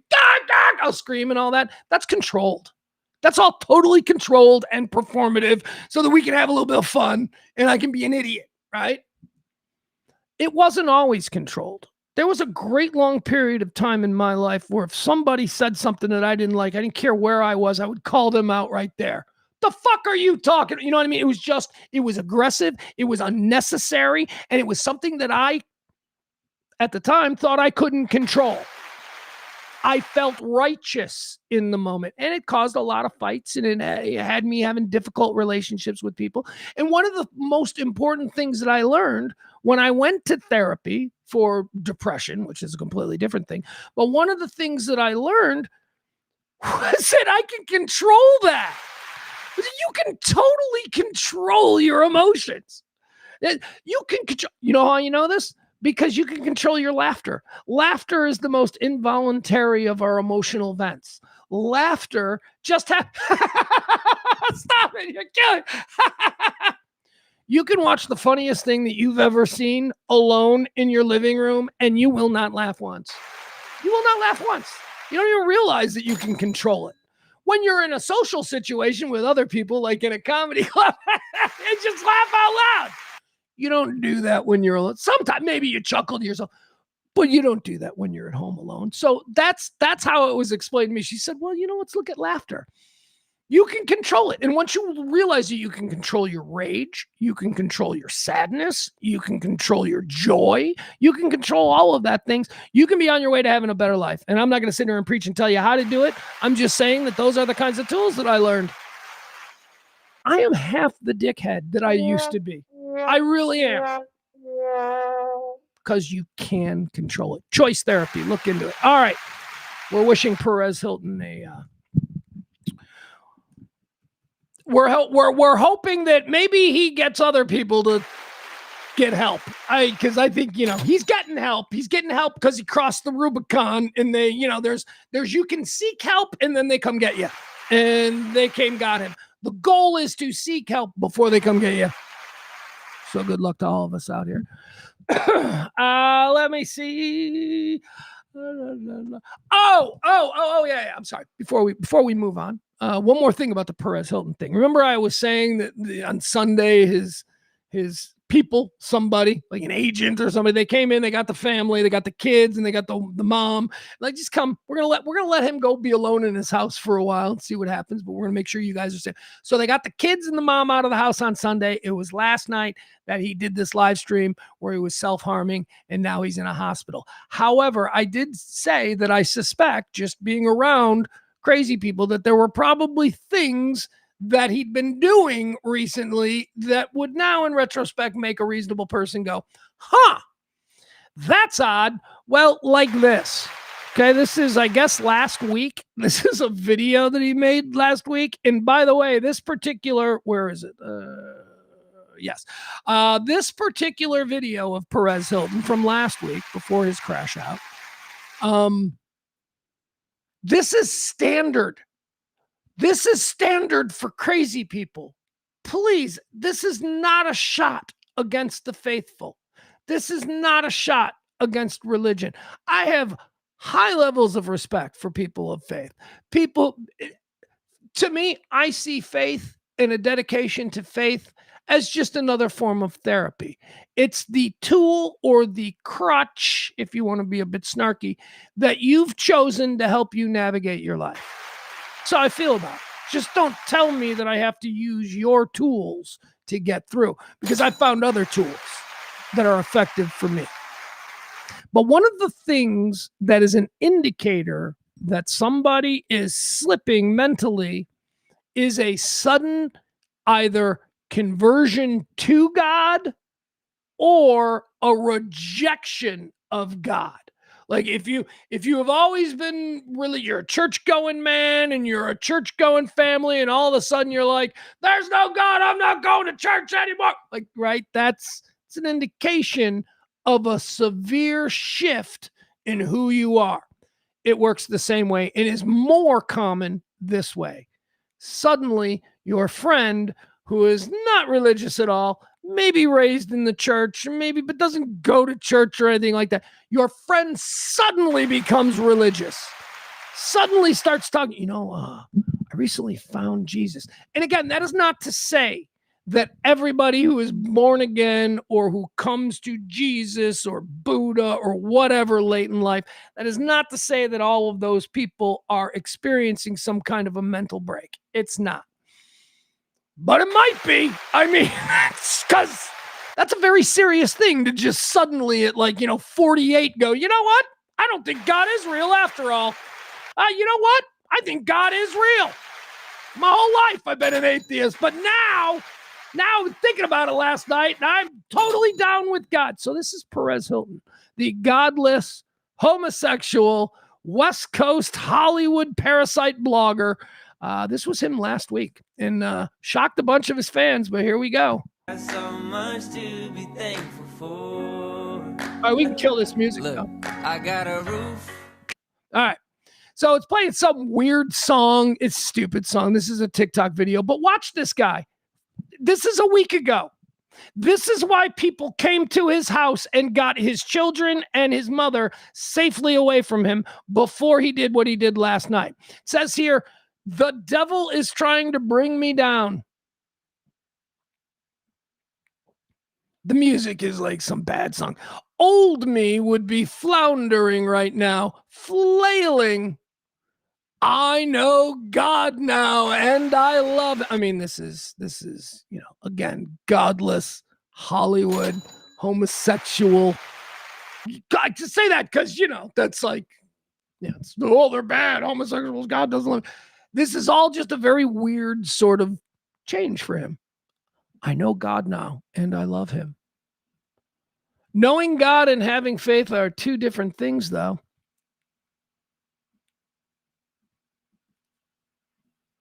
I may not understand everything now, but learning leaning into my faith and asking for prayers. It's a week ago. This kind of public transformation. The devil is trying to bring me down. Let's listen to some of this music. A roof and a bed, a couple groceries to stay fed. I've got a phone. All right, so I don't. Anyway, there were indications he suddenly became very religious in the last week or so, and then followed that up, because that's how we do it when you find God. Followed that up with a video where he was selling Jesus merch, Perez Hilton Jesus merch. If you love Jesus, and by the way, you might be thinking, oh, is he falling on hard times? He's got an estimated net worth of over $30 million. He sold his blog to one of these big, media conglomerates years ago for like a big one-time check. And then he's also got these podcast networks and all. He's got money, okay? He's just unfortunately lost his bearings. All right, so there you have it. That's the Perez Hilton story. Again, I don't know if there's anything new that has come out in the last couple of hours, but last I saw, he was in a hospital. One more time, a big thank you to the only two people who have tipped this show. These are the folks who are keeping us on the air so far for the month of August. We need all of you to drop a little something if you want to support independent talk radio, the kind of which I do every day round about noon since 2021. We've got a Cash App. We've got a Venmo. Thank you so much to Leslie C. and Peter. They were first through the door for the month of August. There's the Cash App. There's the Venmo. Now let's get into, what are we doing? We're going to go into some of our normal things. All right, let's do Dick of the Day. Here we go. Dick of the Day. People out here being dicks, we track them every day. Dick of the Day. This will be a quick one. You want to know who the Dick of the Day is today? Dick of the Day is that Texas institution, that old road trip companion, Buc-ee's. Buc-ee's. Yeah, Buc-ee's. Yeah, Buc-ee's. Everybody's like, God, they're opening a new Buc-ee's. We should drive 70 miles for the new Buc-ee's. Let me say this about Buc-ee's. They are pretty cool. They are pretty spectacular. My little Midwestern mind, like I can't wrap it around the concept of a 7-Eleven the size of a Walmart. I can't. The Great Wall of beef jerky. That is the thing that I like most. When you go to a Buc-ee's, got an entire wall that is just all different kinds of jerky. It's like, how about their barbecue? Does Buc-ee's have legitimately good barbecue? I think they do, and a lot of other people do as well. So Buc-ee's is a weird place. They exist throughout Texas and the Southwest. They've recently expanded to other places, Florida. Yeah, they got a type. Buc-ee's has a type. Texans, Floridans, Georgians. All right, whatever. I may not be who they're thinking of, but I do like Buc-ee's. I will go out of my way if there is a Buc-ee's. We'll go 10 miles out of our way so we can go to a Buc-ee's. So, okay. So I've started with that. The Buc-ee's is cool. But they're also our Dick of the Day. That's right. The Buc-ee's Corporation is our Dick of the Day. Why? Because Buc-ee's, who is, they're big. Buc-ee's is trying to go. Buc-ee's is a, how do I describe it? If you're traveling, if you're driving the family from, Texas to Florida, right? Buc-ee's are these giant, massive truck stops. Road USA, I think, isn't it? Road America. What are the other ones? There's a couple of them. Big. You see them if you're driving like 500 miles in a day. You'll pass a couple of these massive gas stations that are truck stops, but also like entertainment places and restaurants. You see that. Buc-ee's is that. Buc-ee's is that, except Buc-ee's is special. They got their own thing, and they've carved out their little lane. And as I said earlier, they are cool. But they are today's dicks of the day because Buc-ee's is using their big corporate power and might to screw over a tiny little mom and pop convenience store located in Beaver Creek, Ohio. That's right. Buc-ee's has filed a federal trademark infringement lawsuit against Beaver's Mini Mart. It's not even called Buc-ee's. And it's in Ohio. See, here's the deal. Buc-ee's has recently expanded into Ohio, and apparently the first Buc-ee's location in Ohio is like 15 miles away from this town of Beaver Creek, Ohio, where this long-standing convenience store called Beavers is located. And Buc-ee's is saying, yeah, no, we got a new place 16 miles away. We're Buc-ee's. Our logo is a beaver. You're called Beavers. What are you trying to do? Make people in your hometown think you're us? That's the attitude of Buc-ee's. That's the attitude of Buc-ee's Corp. You guys got to go out of business and change your name. We will crush you in legal. This small little mom and pop mini mart store cannot compete legally with what Buc-ee's is trying to do. Now, are they doing what Buc-ee's is suggesting? Buc-ee's is saying that they are too close to where Buc-ee's is. And by the way, Buc-ee's just opened. They're too close to where Buc-ee's is, and their name could confuse people. Buc-ee's wouldn't want people going to Beavers and Beaver Creek thinking that they're getting a Buc-ee's. It's bullshit, right? Here's why it's bullshit. It is absolutely clear that the mom and pop who are running Beavers in Beaver Creek, Ohio, are not calling their mini mart Beavers so that they can somehow steal the glow from Buc-ee's 16 miles away. No. Everything in this town is called Beaver something. The town is Beaver Creek. This place has been using this name long before Buc-ee's even existed. And Buc-ee's is still going to try and put their fucking thumb on the scale and force this mom and pop to do something. This is what I scream about every day. We have just grown accustomed to the idea that you and me can get fucking squashed by some corporation whenever they choose. This is bullshit. Beaver's Mini Mart is a modest neighborhood corner store that is owned by Vic Bopari and his family. They have operated for years, and notably, they have no gas pumps. They're not even a gas station because Buc-ee's in their complaint said, we don't want people driving out of their way to get gas at Beaver's thinking it's Buc-ee's. Beaver's doesn't offer gas, okay? They're just a mini mart in a little town, a little sleepy Ohio town. It's a modest neighborhood corner store owned by the Bopari family. The store, notably, has no gas pumps. The store is located in a town called Beaver Creek, where the local high school, municipal statues, and countless other local businesses widely use the name Beaver or Beaver mascots. But that doesn't matter. That doesn't matter because there's some fancy, expensive attorney that Buc-ee's keeps on retainer, and their job is to fuck with working class people, as long as it benefits Buc-ee's. So you know what? Today's dick of the day is Buc-ee's. I don't know that I'll be going to a Buc-ee's ever again. I don't have many opportunities. And to be honest with you, I have so few opportunities to go to Buc-ee's that should one present itself, I'll still go. The Great Wall of beef jerky is too cool, but it doesn't change the fact that you are today's dick of the day, Buc-ee's. All right, let's do 1, 2, tree videos. That's right, 1, 2, tree videos. We like to go through the viral scene and find things that I think are interesting, and I share them with you here at the end of the show. 3 videos. The first one here. This is my buddy Chad. My buddy Chaz sent me this. You know how I love the crazy conspiracy theories. This is also pretty good. Chaz sent me this. This comes from a guy named TPV Sean. He's got like 400,000 followers. This guy's popular, and he appears to do a newsy type show. Let's see what kind of news this guy has. Here's our first video in 1, 2, tree videos. Some shocking breaking news concerning Ariana Grande and Leonardo DiCaprio. Ariana Grande has admitted she's dying of Kuru.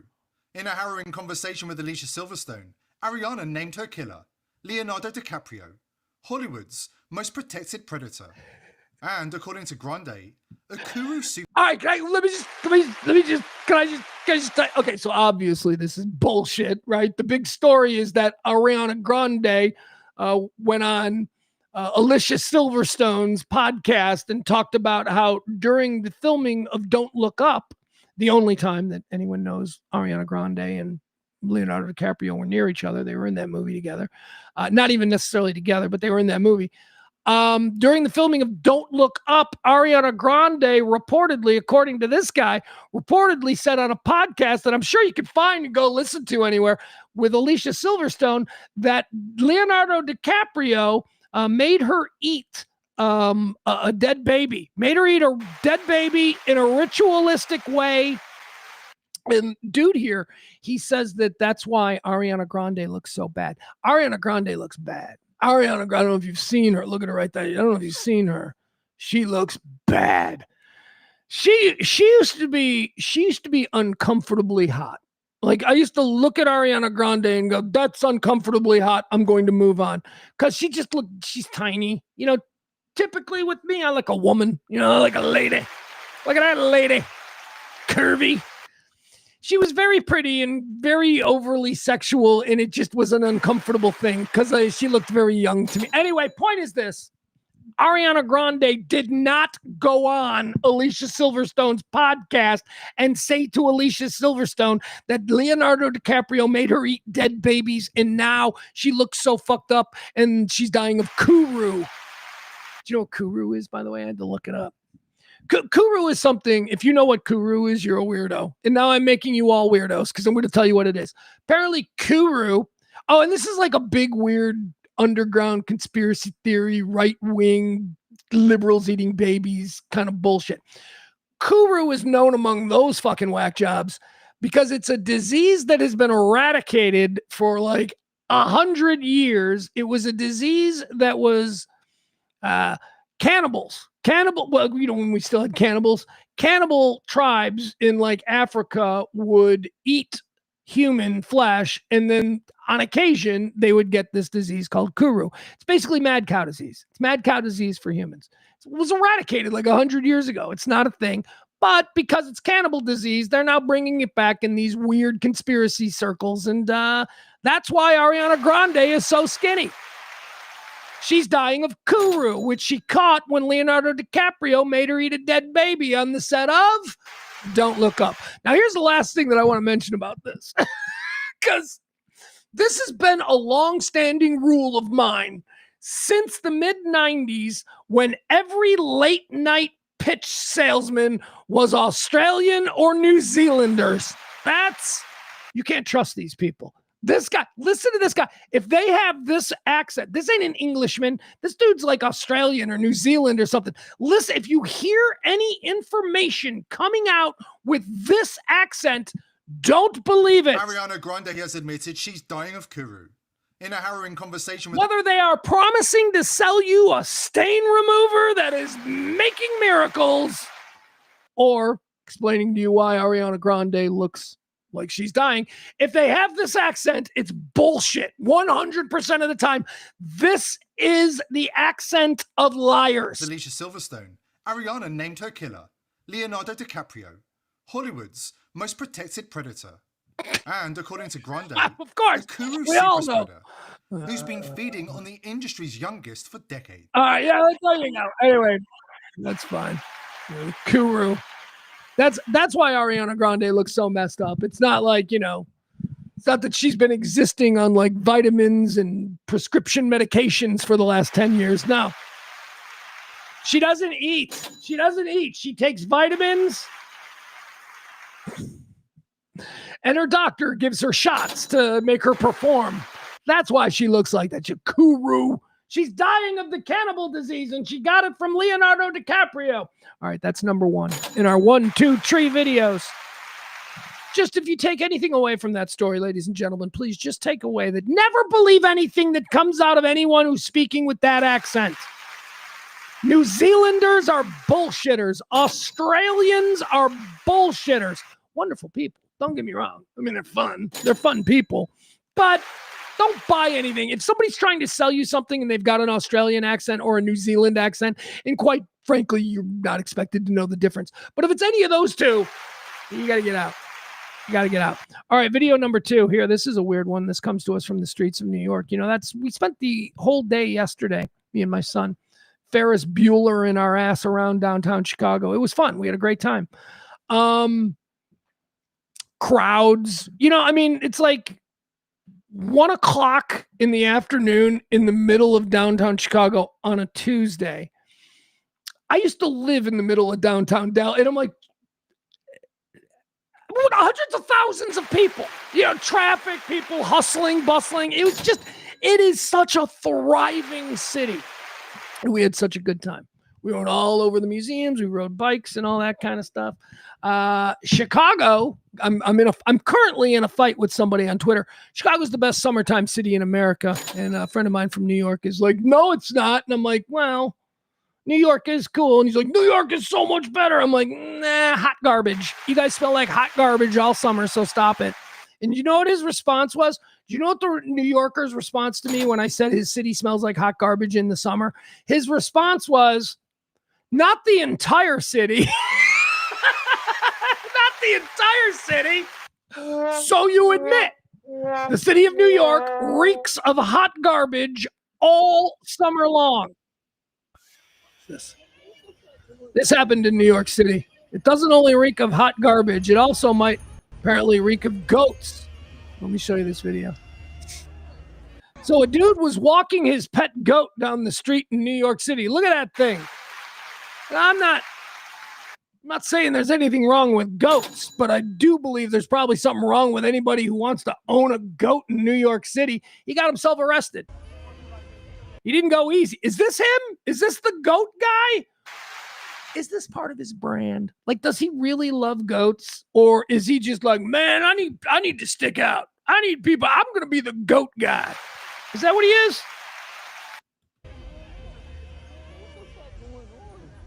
Look at that goat. Now, where does that goat go? This guy's supposed to be taking care of this goat. Where's the goat go to a kennel? Think of the night that the goat must have spent. They don't have special cages for goats. Maybe they do. It's New York. Maybe they got all. I would expect that they would just stick this goat in like a dog kennel. And this poor goat, man, this goat's probably freaking out. Just a bunch of New York stray pit bulls and this goat. Not a good thing. All right. There he is. Yeah, he does not want to go. He's not going. Not going well. Poor goat. Somebody say you can't have a goat. Well, apparently you can. And I don't know what he was being arrested for. It says he just got arrested for walking a goat.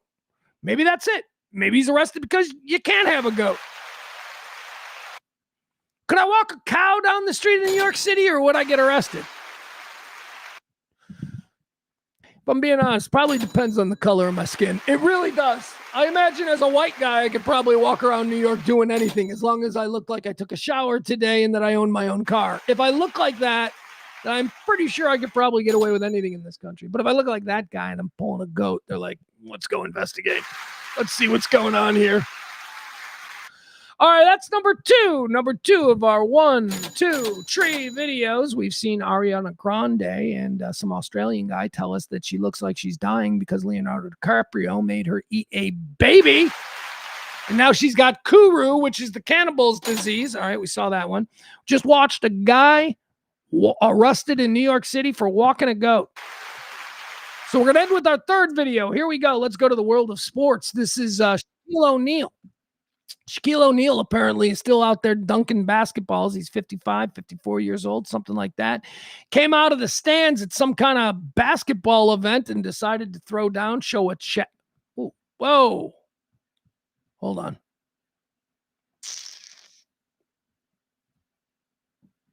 Hold on, guys. We just had a big problem.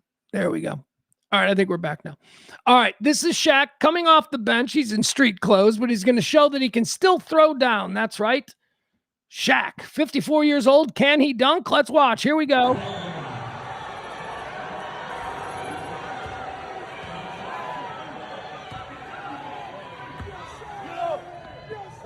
Hey,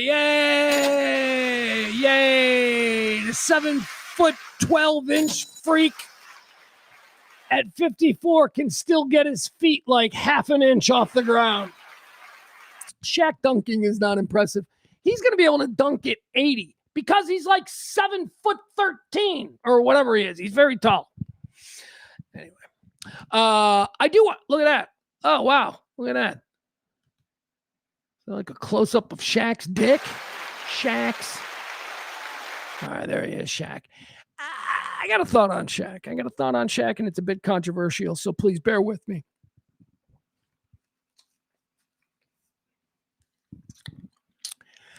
I don't think there's any other time in history where Shaq would have been allowed to die of old age.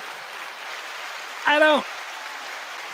Think about it. The dude's like 7'9". The dude is a giant among normal people. I know this because we once did an appearance somewhere in Dallas and Shaq was there, and Shaq showed up in this mink coat, this floor length mink coat. And he's just so big. He's just, and I know that he was wearing a mink and it probably made him look even bigger. He's just like a house. I looked at him like, this guy is just a giant. Too big. And, you know, that's not common. That is Shaq is freakishly big, right? So is Wemby. Wemby is freakishly big. Manute Bol, freakishly big. There are a number of players famous for their NBA careers mostly. But there are a number of players who are just freakishly big. And NBA players in general are big. They're big for humans. Those are big humans. But then there are some who are just freakishly big. And that's why they're sort of, you know, elevated to this godlike status. Now, back to my point of, there is not another time in history where I believe Shaq would have been allowed to die naturally of old age, which is probably how his end is going to come. For one very simple reason. Like, Shaq is from Newark, right? At any other time, like if we went back to like the Revolutionary War times, or no, that's probably not good because he's black and he'd be a slave, right? My point is this. There's no other point in history where Shaq wouldn't have been murdered by somebody for clout. Somebody would just murdered him and been like, I slayed the giant of Newark. Like at 19 years old, they would have like killed Shaq. But he's lucky. He lives in the timeline where we had NBA basketball, and his weird, freakish size actually benefited him. Instead of him having to run through forests his entire life because people are trying to find the madman of Newark, the giant of Newark. Kill him. Why, he's king now because he's slain the giant of Newark. And then you know what happens there with this is what I think about giant legends. You know, there's always like these giant legends from a long time. I don't think they were real giants. I just think that like back in 1310, some village had a guy who was Shaq-sized, and they're like, kill him! Kill him! He's a giant! All right, there you go. That's 1, 2, 3 videos. Congratulations, Shaq. You were born into the proper timeline where you're allowed to be a guy dunking a basketball at 55 years old. Good for you, brother. Let's do a little cat beat fun at the old ballpark. Let's check in with our friends south of the border. This one comes to us. Who sent this to me? I'd already had this. Like I've got a whole bunch of videos for future Can't Be Fun at the Old Ballparks, you know, just stockpiled. I was going to do this one yesterday or Monday or whatever, but I ended up doing the national anthem that was sung by Martha Reeves at the first women's professional game. That's the one I chose to go with on Monday. I could have gone with this one. One of you suggested this to me, and I said, yep, I'm on it. I already have it. So thank you for the suggestion. But this comes to us from they play baseball in Mexico. Although, you know what? You want to know something? You want to know something about Mexican baseball? I think I spent my entire life thinking Mexicans were better at baseball than they are. I really did. And I think it's because growing up at like 15, I'm a little racist. I'm not necessarily racist, but you know, the cornerstone of all racism is ignorance. So at like 12, 13, I'm very ignorant. So I just thought that every dude in Major League Baseball with like a Hispanic sounding name was Mexican. There was only one variety. Mexicans. I didn't know at 13 about the Dominican Republic and Nicaragua and all that, and that those were Puerto Rico and Cuba, and that those were actually the baseball I just thought they were all Mexicans. Turns out, no, not really. Mexican League Baseball is a thing, and they play baseball down there, but it's not like Mexicans are super awesome at baseball. Latinos are, but they're not Mexicans. So let's watch a little Mexican League Baseball where some shit went down. You keep this nonsense down there south of the border, friend. Here we go. This is Mexican baseball. Watch what happens. Al primer picheo el contacto a terrenos del Tornillo, que no puede quedarse con ella de primera, después se entrega con Félix. Oh, jeez. Y wow, hay golpes ahí por parte de Danry Vázquez y el Tornillo Amador. Salta todo mundo, cuidado. Hay un show grande en el terreno de... First of all, it's Spanish. It's such a great language. It's just so great. All right, did you see what this guy did? Dumbass got caught in a rundown, and he was so frustrated with himself that he punched the third baseman in the face after being tagged out. Watch this. Look, he's leaning right here. So he sees that the hot rocket to third gets dropped and bobbled, right? And he brain farts, and he's like, oh, I can score on that. No, you can't, dude. He knocked it down right in front of him. So watch. This is how he gets hung up in the rundown. Primer picheo el contacto. Like, it's terrible. Terrible. He's right now running to home, and this guy's got the ball. He's like, I'm just going to throw it to the catcher. He's going to tag you. All right. Now here's the second part of the rundown. Now he's running back to the third baseman. The catcher's got it. He's going to tag him. Oh, there you go. This is how a good rundown is. It should never be more than 3 throws. And they get him on the third.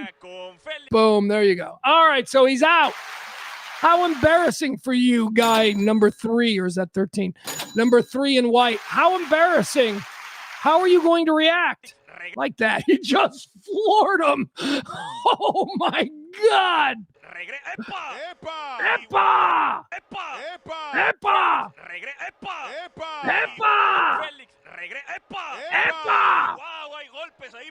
And then he kicks him. Then he kicks him. He's on the ground. He's kicking him in the head. What kind of a monster is this?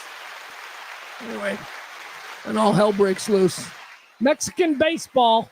Honestly, everything I know about Mexican baseball comes from Kenny Powers. He played in the Mexican Baseball League in one of the later seasons of Eastbound and Down on HBO. Guys, that's going to do it. Oh, my God. Hey, that's a good show. Good live show, right? Okay, so now what's going to happen now for the rest of the week? Let me... oh, wait, I didn't do Can't Beat Fun at the Old Ballpark. I missed it. All right, I'm getting better at these labeling the segments that we're talking about, so I'm going to keep trying. I apologize. One more time, let me thank our 2 heroes so far for the month of August. It is Leslie C. and Peter. Peter, again, thank you so much. And Leslie, thank you so much. Leslie first, dropping boom every month. She does it. I appreciate you. Help the show continue on. All you got to do, once a month, just drop a little something. Let's do it here in the beginning. Drop it in either the Cash App or the Venmo. You can do it by Cash App, Pugs Cast on Cash App, and Pugs Moran on Venmo. I'd love to have some kind of symmetry there, but have the same thing. But I'm not that together, I guess. All right, so here's what's going to happen for tomorrow. There'll be a show. I'm going to schedule a show. I think the chat room, can they still get together? Yeah, they can, right? If what I'm streaming is recorded, but it goes through the same thing, I think there should be a chat. I think you guys could still, because I'd like to see that. Because I'm going to be out running around. My point is this, I might be in the chat room tomorrow. I'm going to be out running around with my son. It is going to be his last day. His last full day here.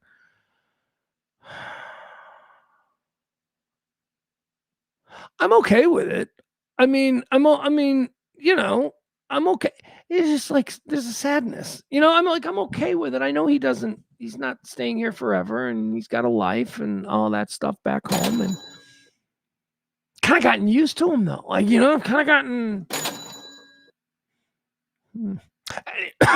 excuse me. Anyway, tomorrow is our last day. Oh my God, I got choked. Literally, that was a literal. You just saw the literal definition of someone getting choked up. That's what that was. I had like a flare of emotions and tried to talk through it, and then I was like, I can't. Anyway, so yeah, my kid goes back on Friday, and on Friday, I'm going to be driving him from south side of Chicago to St. Louis, where his lovely grandma lives, his other grandma. He's got two of the best grandmas going. He's going to be dropped off at that grandma, and that grandma is going to drive from St. Louis down to his home in Plano because she's on vacation, and I guess she was already going to Houston. So let's do it. See, everybody wins. Time. Okay, so that's what's happening Friday. So all day long on Friday, I'm going to be traveling between Chicago and St. Louis. Probably, 10 hours in the car. I don't even know. I haven't even seen it. How far is St. Louis from Chicago again? I mean, people do the drive in like 4 hours, I think. So 4 an hour in stops or bullshit. You always got to factor in like, bullshit, gas, bathroom breaks, cruising the local rest stops. That's, you got to factor that in. So I'm hoping I can do it in 9 hours. I think I can do it in 9 hours. It's just, quick buzz down to Southern Illinois, turn around and come on back. So that's Friday, and there'll be an evergreen show airing on Friday because I have to keep churning out the content. This is, as I said, a pledge week, so I can't take any time off. It absolutely crushed me that I took yesterday's show off, and then out of nowhere, Peter comes through, and it was like, wow, okay. So I'll be doing an evergreen show for you, fun topics, probably quick stuff on Friday. And then tomorrow's show will be also evergreen, but it'll be a little bit more topical. But we're going to be moving away from the real topical stuff, obviously, because Thursday and Friday you'll be getting recorded shows. All right. And don't worry, I'm going to record me pitching for tips and help and support and all that stuff. So I'll tell you something that I think we're going to do tomorrow because we almost did it today, but I'm going to take a break here. I'm going to maybe make some lunch, make sure my kid is okay. And then I'm going to come in and I'm going to start recording some segments for tomorrow's show. I've got a new segment that I want to start doing on this show because it makes me laugh. But it's called Am I Racist? And it's just essentially me as a middle-aged white guy. I will be offering up, scenarios and going, so this is what I think. Am I racist? And then we'll have a conversation about how none of these things are actually racism. Some of them may have slight ignorance behind them, but it's not racism, okay? So tomorrow we're going to do a segment about height because this is a conversation that I got into with somebody recently. Somebody said, yeah, you see him next to the little Mexican over there. And I looked at him and I go, the little Mexican? Like that, like what? And he's like, yeah, the little Mexican guy over there. And I thought to myself, is that racist? So I did a little research. We'll figure out. Is calling a Mexican guy a little Mexican, is that racist or is that factual? We'll do that in a new segment debuting tomorrow called, Is This Racist? Trust me, it'll be a fun one. I've got a couple of different categories already because once I decided that this was going to be a category, I went, oh, and then I'll do this one. Oh, and then I'll do this one. The Asian guy, yeah, I'll do that one. Anyway, Is This Racist?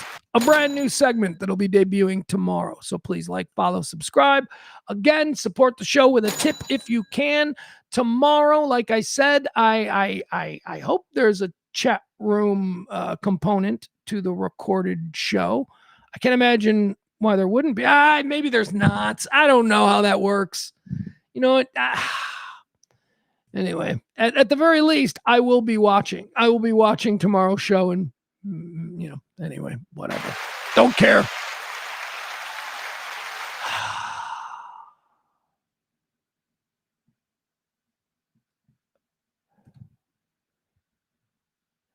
Adam says, didn't you read the Bible? There were people who were 3 cubits tall back in the day. What is 3 cubits?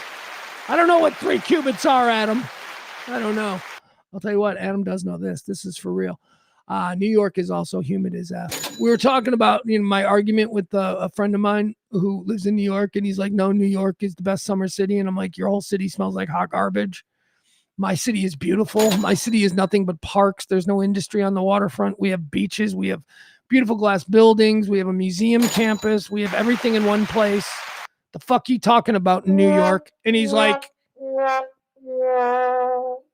not every place in New York smells in the summer. And like, that's your response. So you concede that your city smells like hot garbage in the summer, and you are still maintaining it's the best summer city. Anyway, Adam's right. New York is also humid as fuck and smells like dead fish near the water.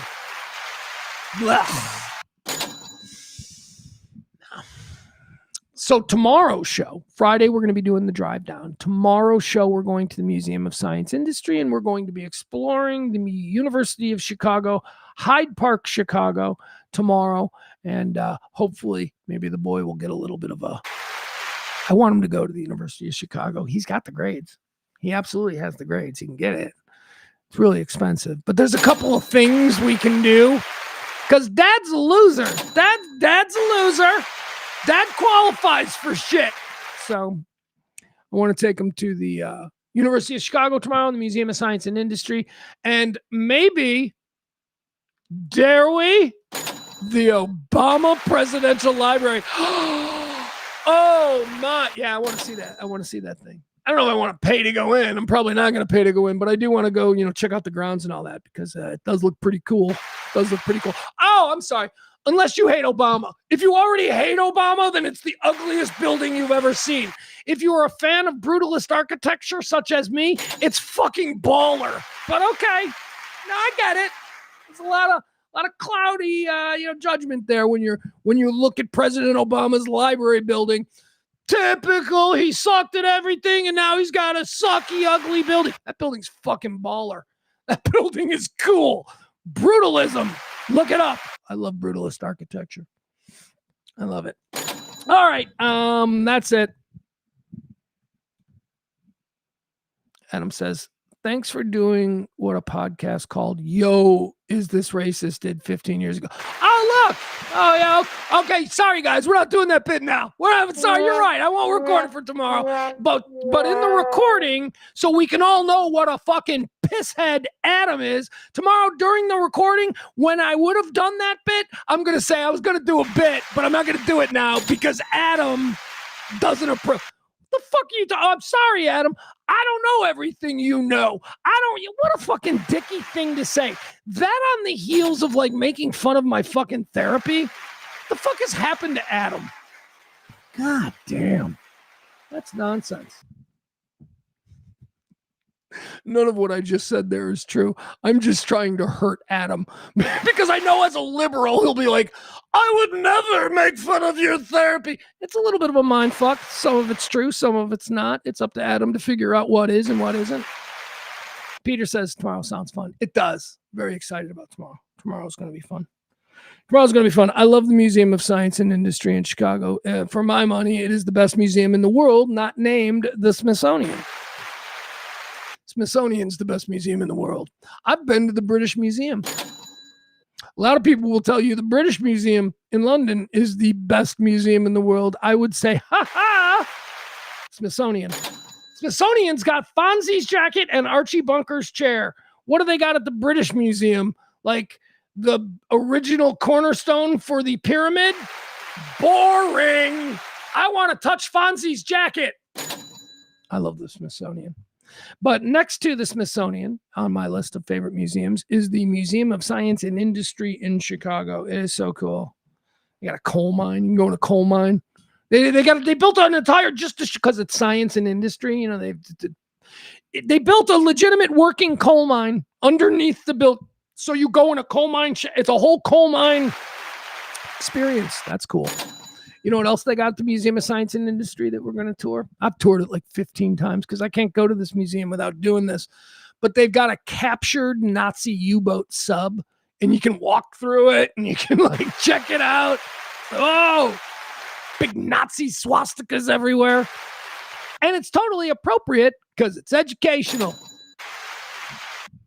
So that's tomorrow. We're very excited about that. Oh, and baby chickens. That's the other thing that I love about the Museum of Science and Industry. They have this gigantic glass box. Well, we'll call it a box. It's a gigantic glass box, and it is filled with hundreds of chicken eggs, and they are constantly hatching. The little chicks, they're constant. You can sit there. I mean, and it's not like, oh, no one's hatched in like 15 minutes. They hatch like every minute. That's how many eggs they got. You can literally watch a chicken being, oh, it's magnificent. The Museum of Science and Industry. I love it. I love it. So we're going to do that tomorrow. So thank you for indulging me and allowing me to have these last couple of days. I'm going to record shows anyway, so we'll have content, and then everything goes back to normal on Monday. And when I say normal, I mean radical changes. There's the summer is over. The boy is gone. I need to start. I've got some work things that are possible that I need to start pursuing, and we'll continue doing this show in some extent. I don't know. In the beginning, we'll do it at noon. It'll be at noon. I think that if I can get the job that I think I'm going for, this show will have to move to a night show. And that's probably not for a few weeks off. If all of this goes according to hopes, I would say plans, but hopes. But I may next week begin, because my son will be gone, I may next week begin doing evening stuff as well, just to see if there's a new audience there, a different audience. You guys have been with me for 5 years, and you are the audience that is available to do this at noon, Monday through Fridays. You know, maybe this is a bad time. Nobody, I don't know anybody. I thought when I started it, hey, nobody's doing midday live streams. This will grow. It'll be the only thing. And it didn't grow. And then you look and everybody is doing evening live streams. So I don't know. We're going to monkey around with some of this. But I got to focus on some big changes in my life. We need to make some changes. So starting on Monday. But again, I want to make sure that you guys know that we will at least on Monday and in the coming days, we will be doing shows normally, but I may be doing some additional things in the evening and all that. So like, follow, subscribe, do all of that kind of stuff. Don't forget, we are in fact in a pledge week. It's always pledge week. It is tip the show if you can. Help support indie radio. Keep us streaming. Thank you to our 2 people who have supported the show already in August. That is, of course, the great Leslie C., who is in first, and my buddy Peter. So thank you, guys. That's going to do it. And the next time I talk to you live, well, we'll probably be on Monday. So have yourself a good weekend. I love you all. And remember, stay neighborly.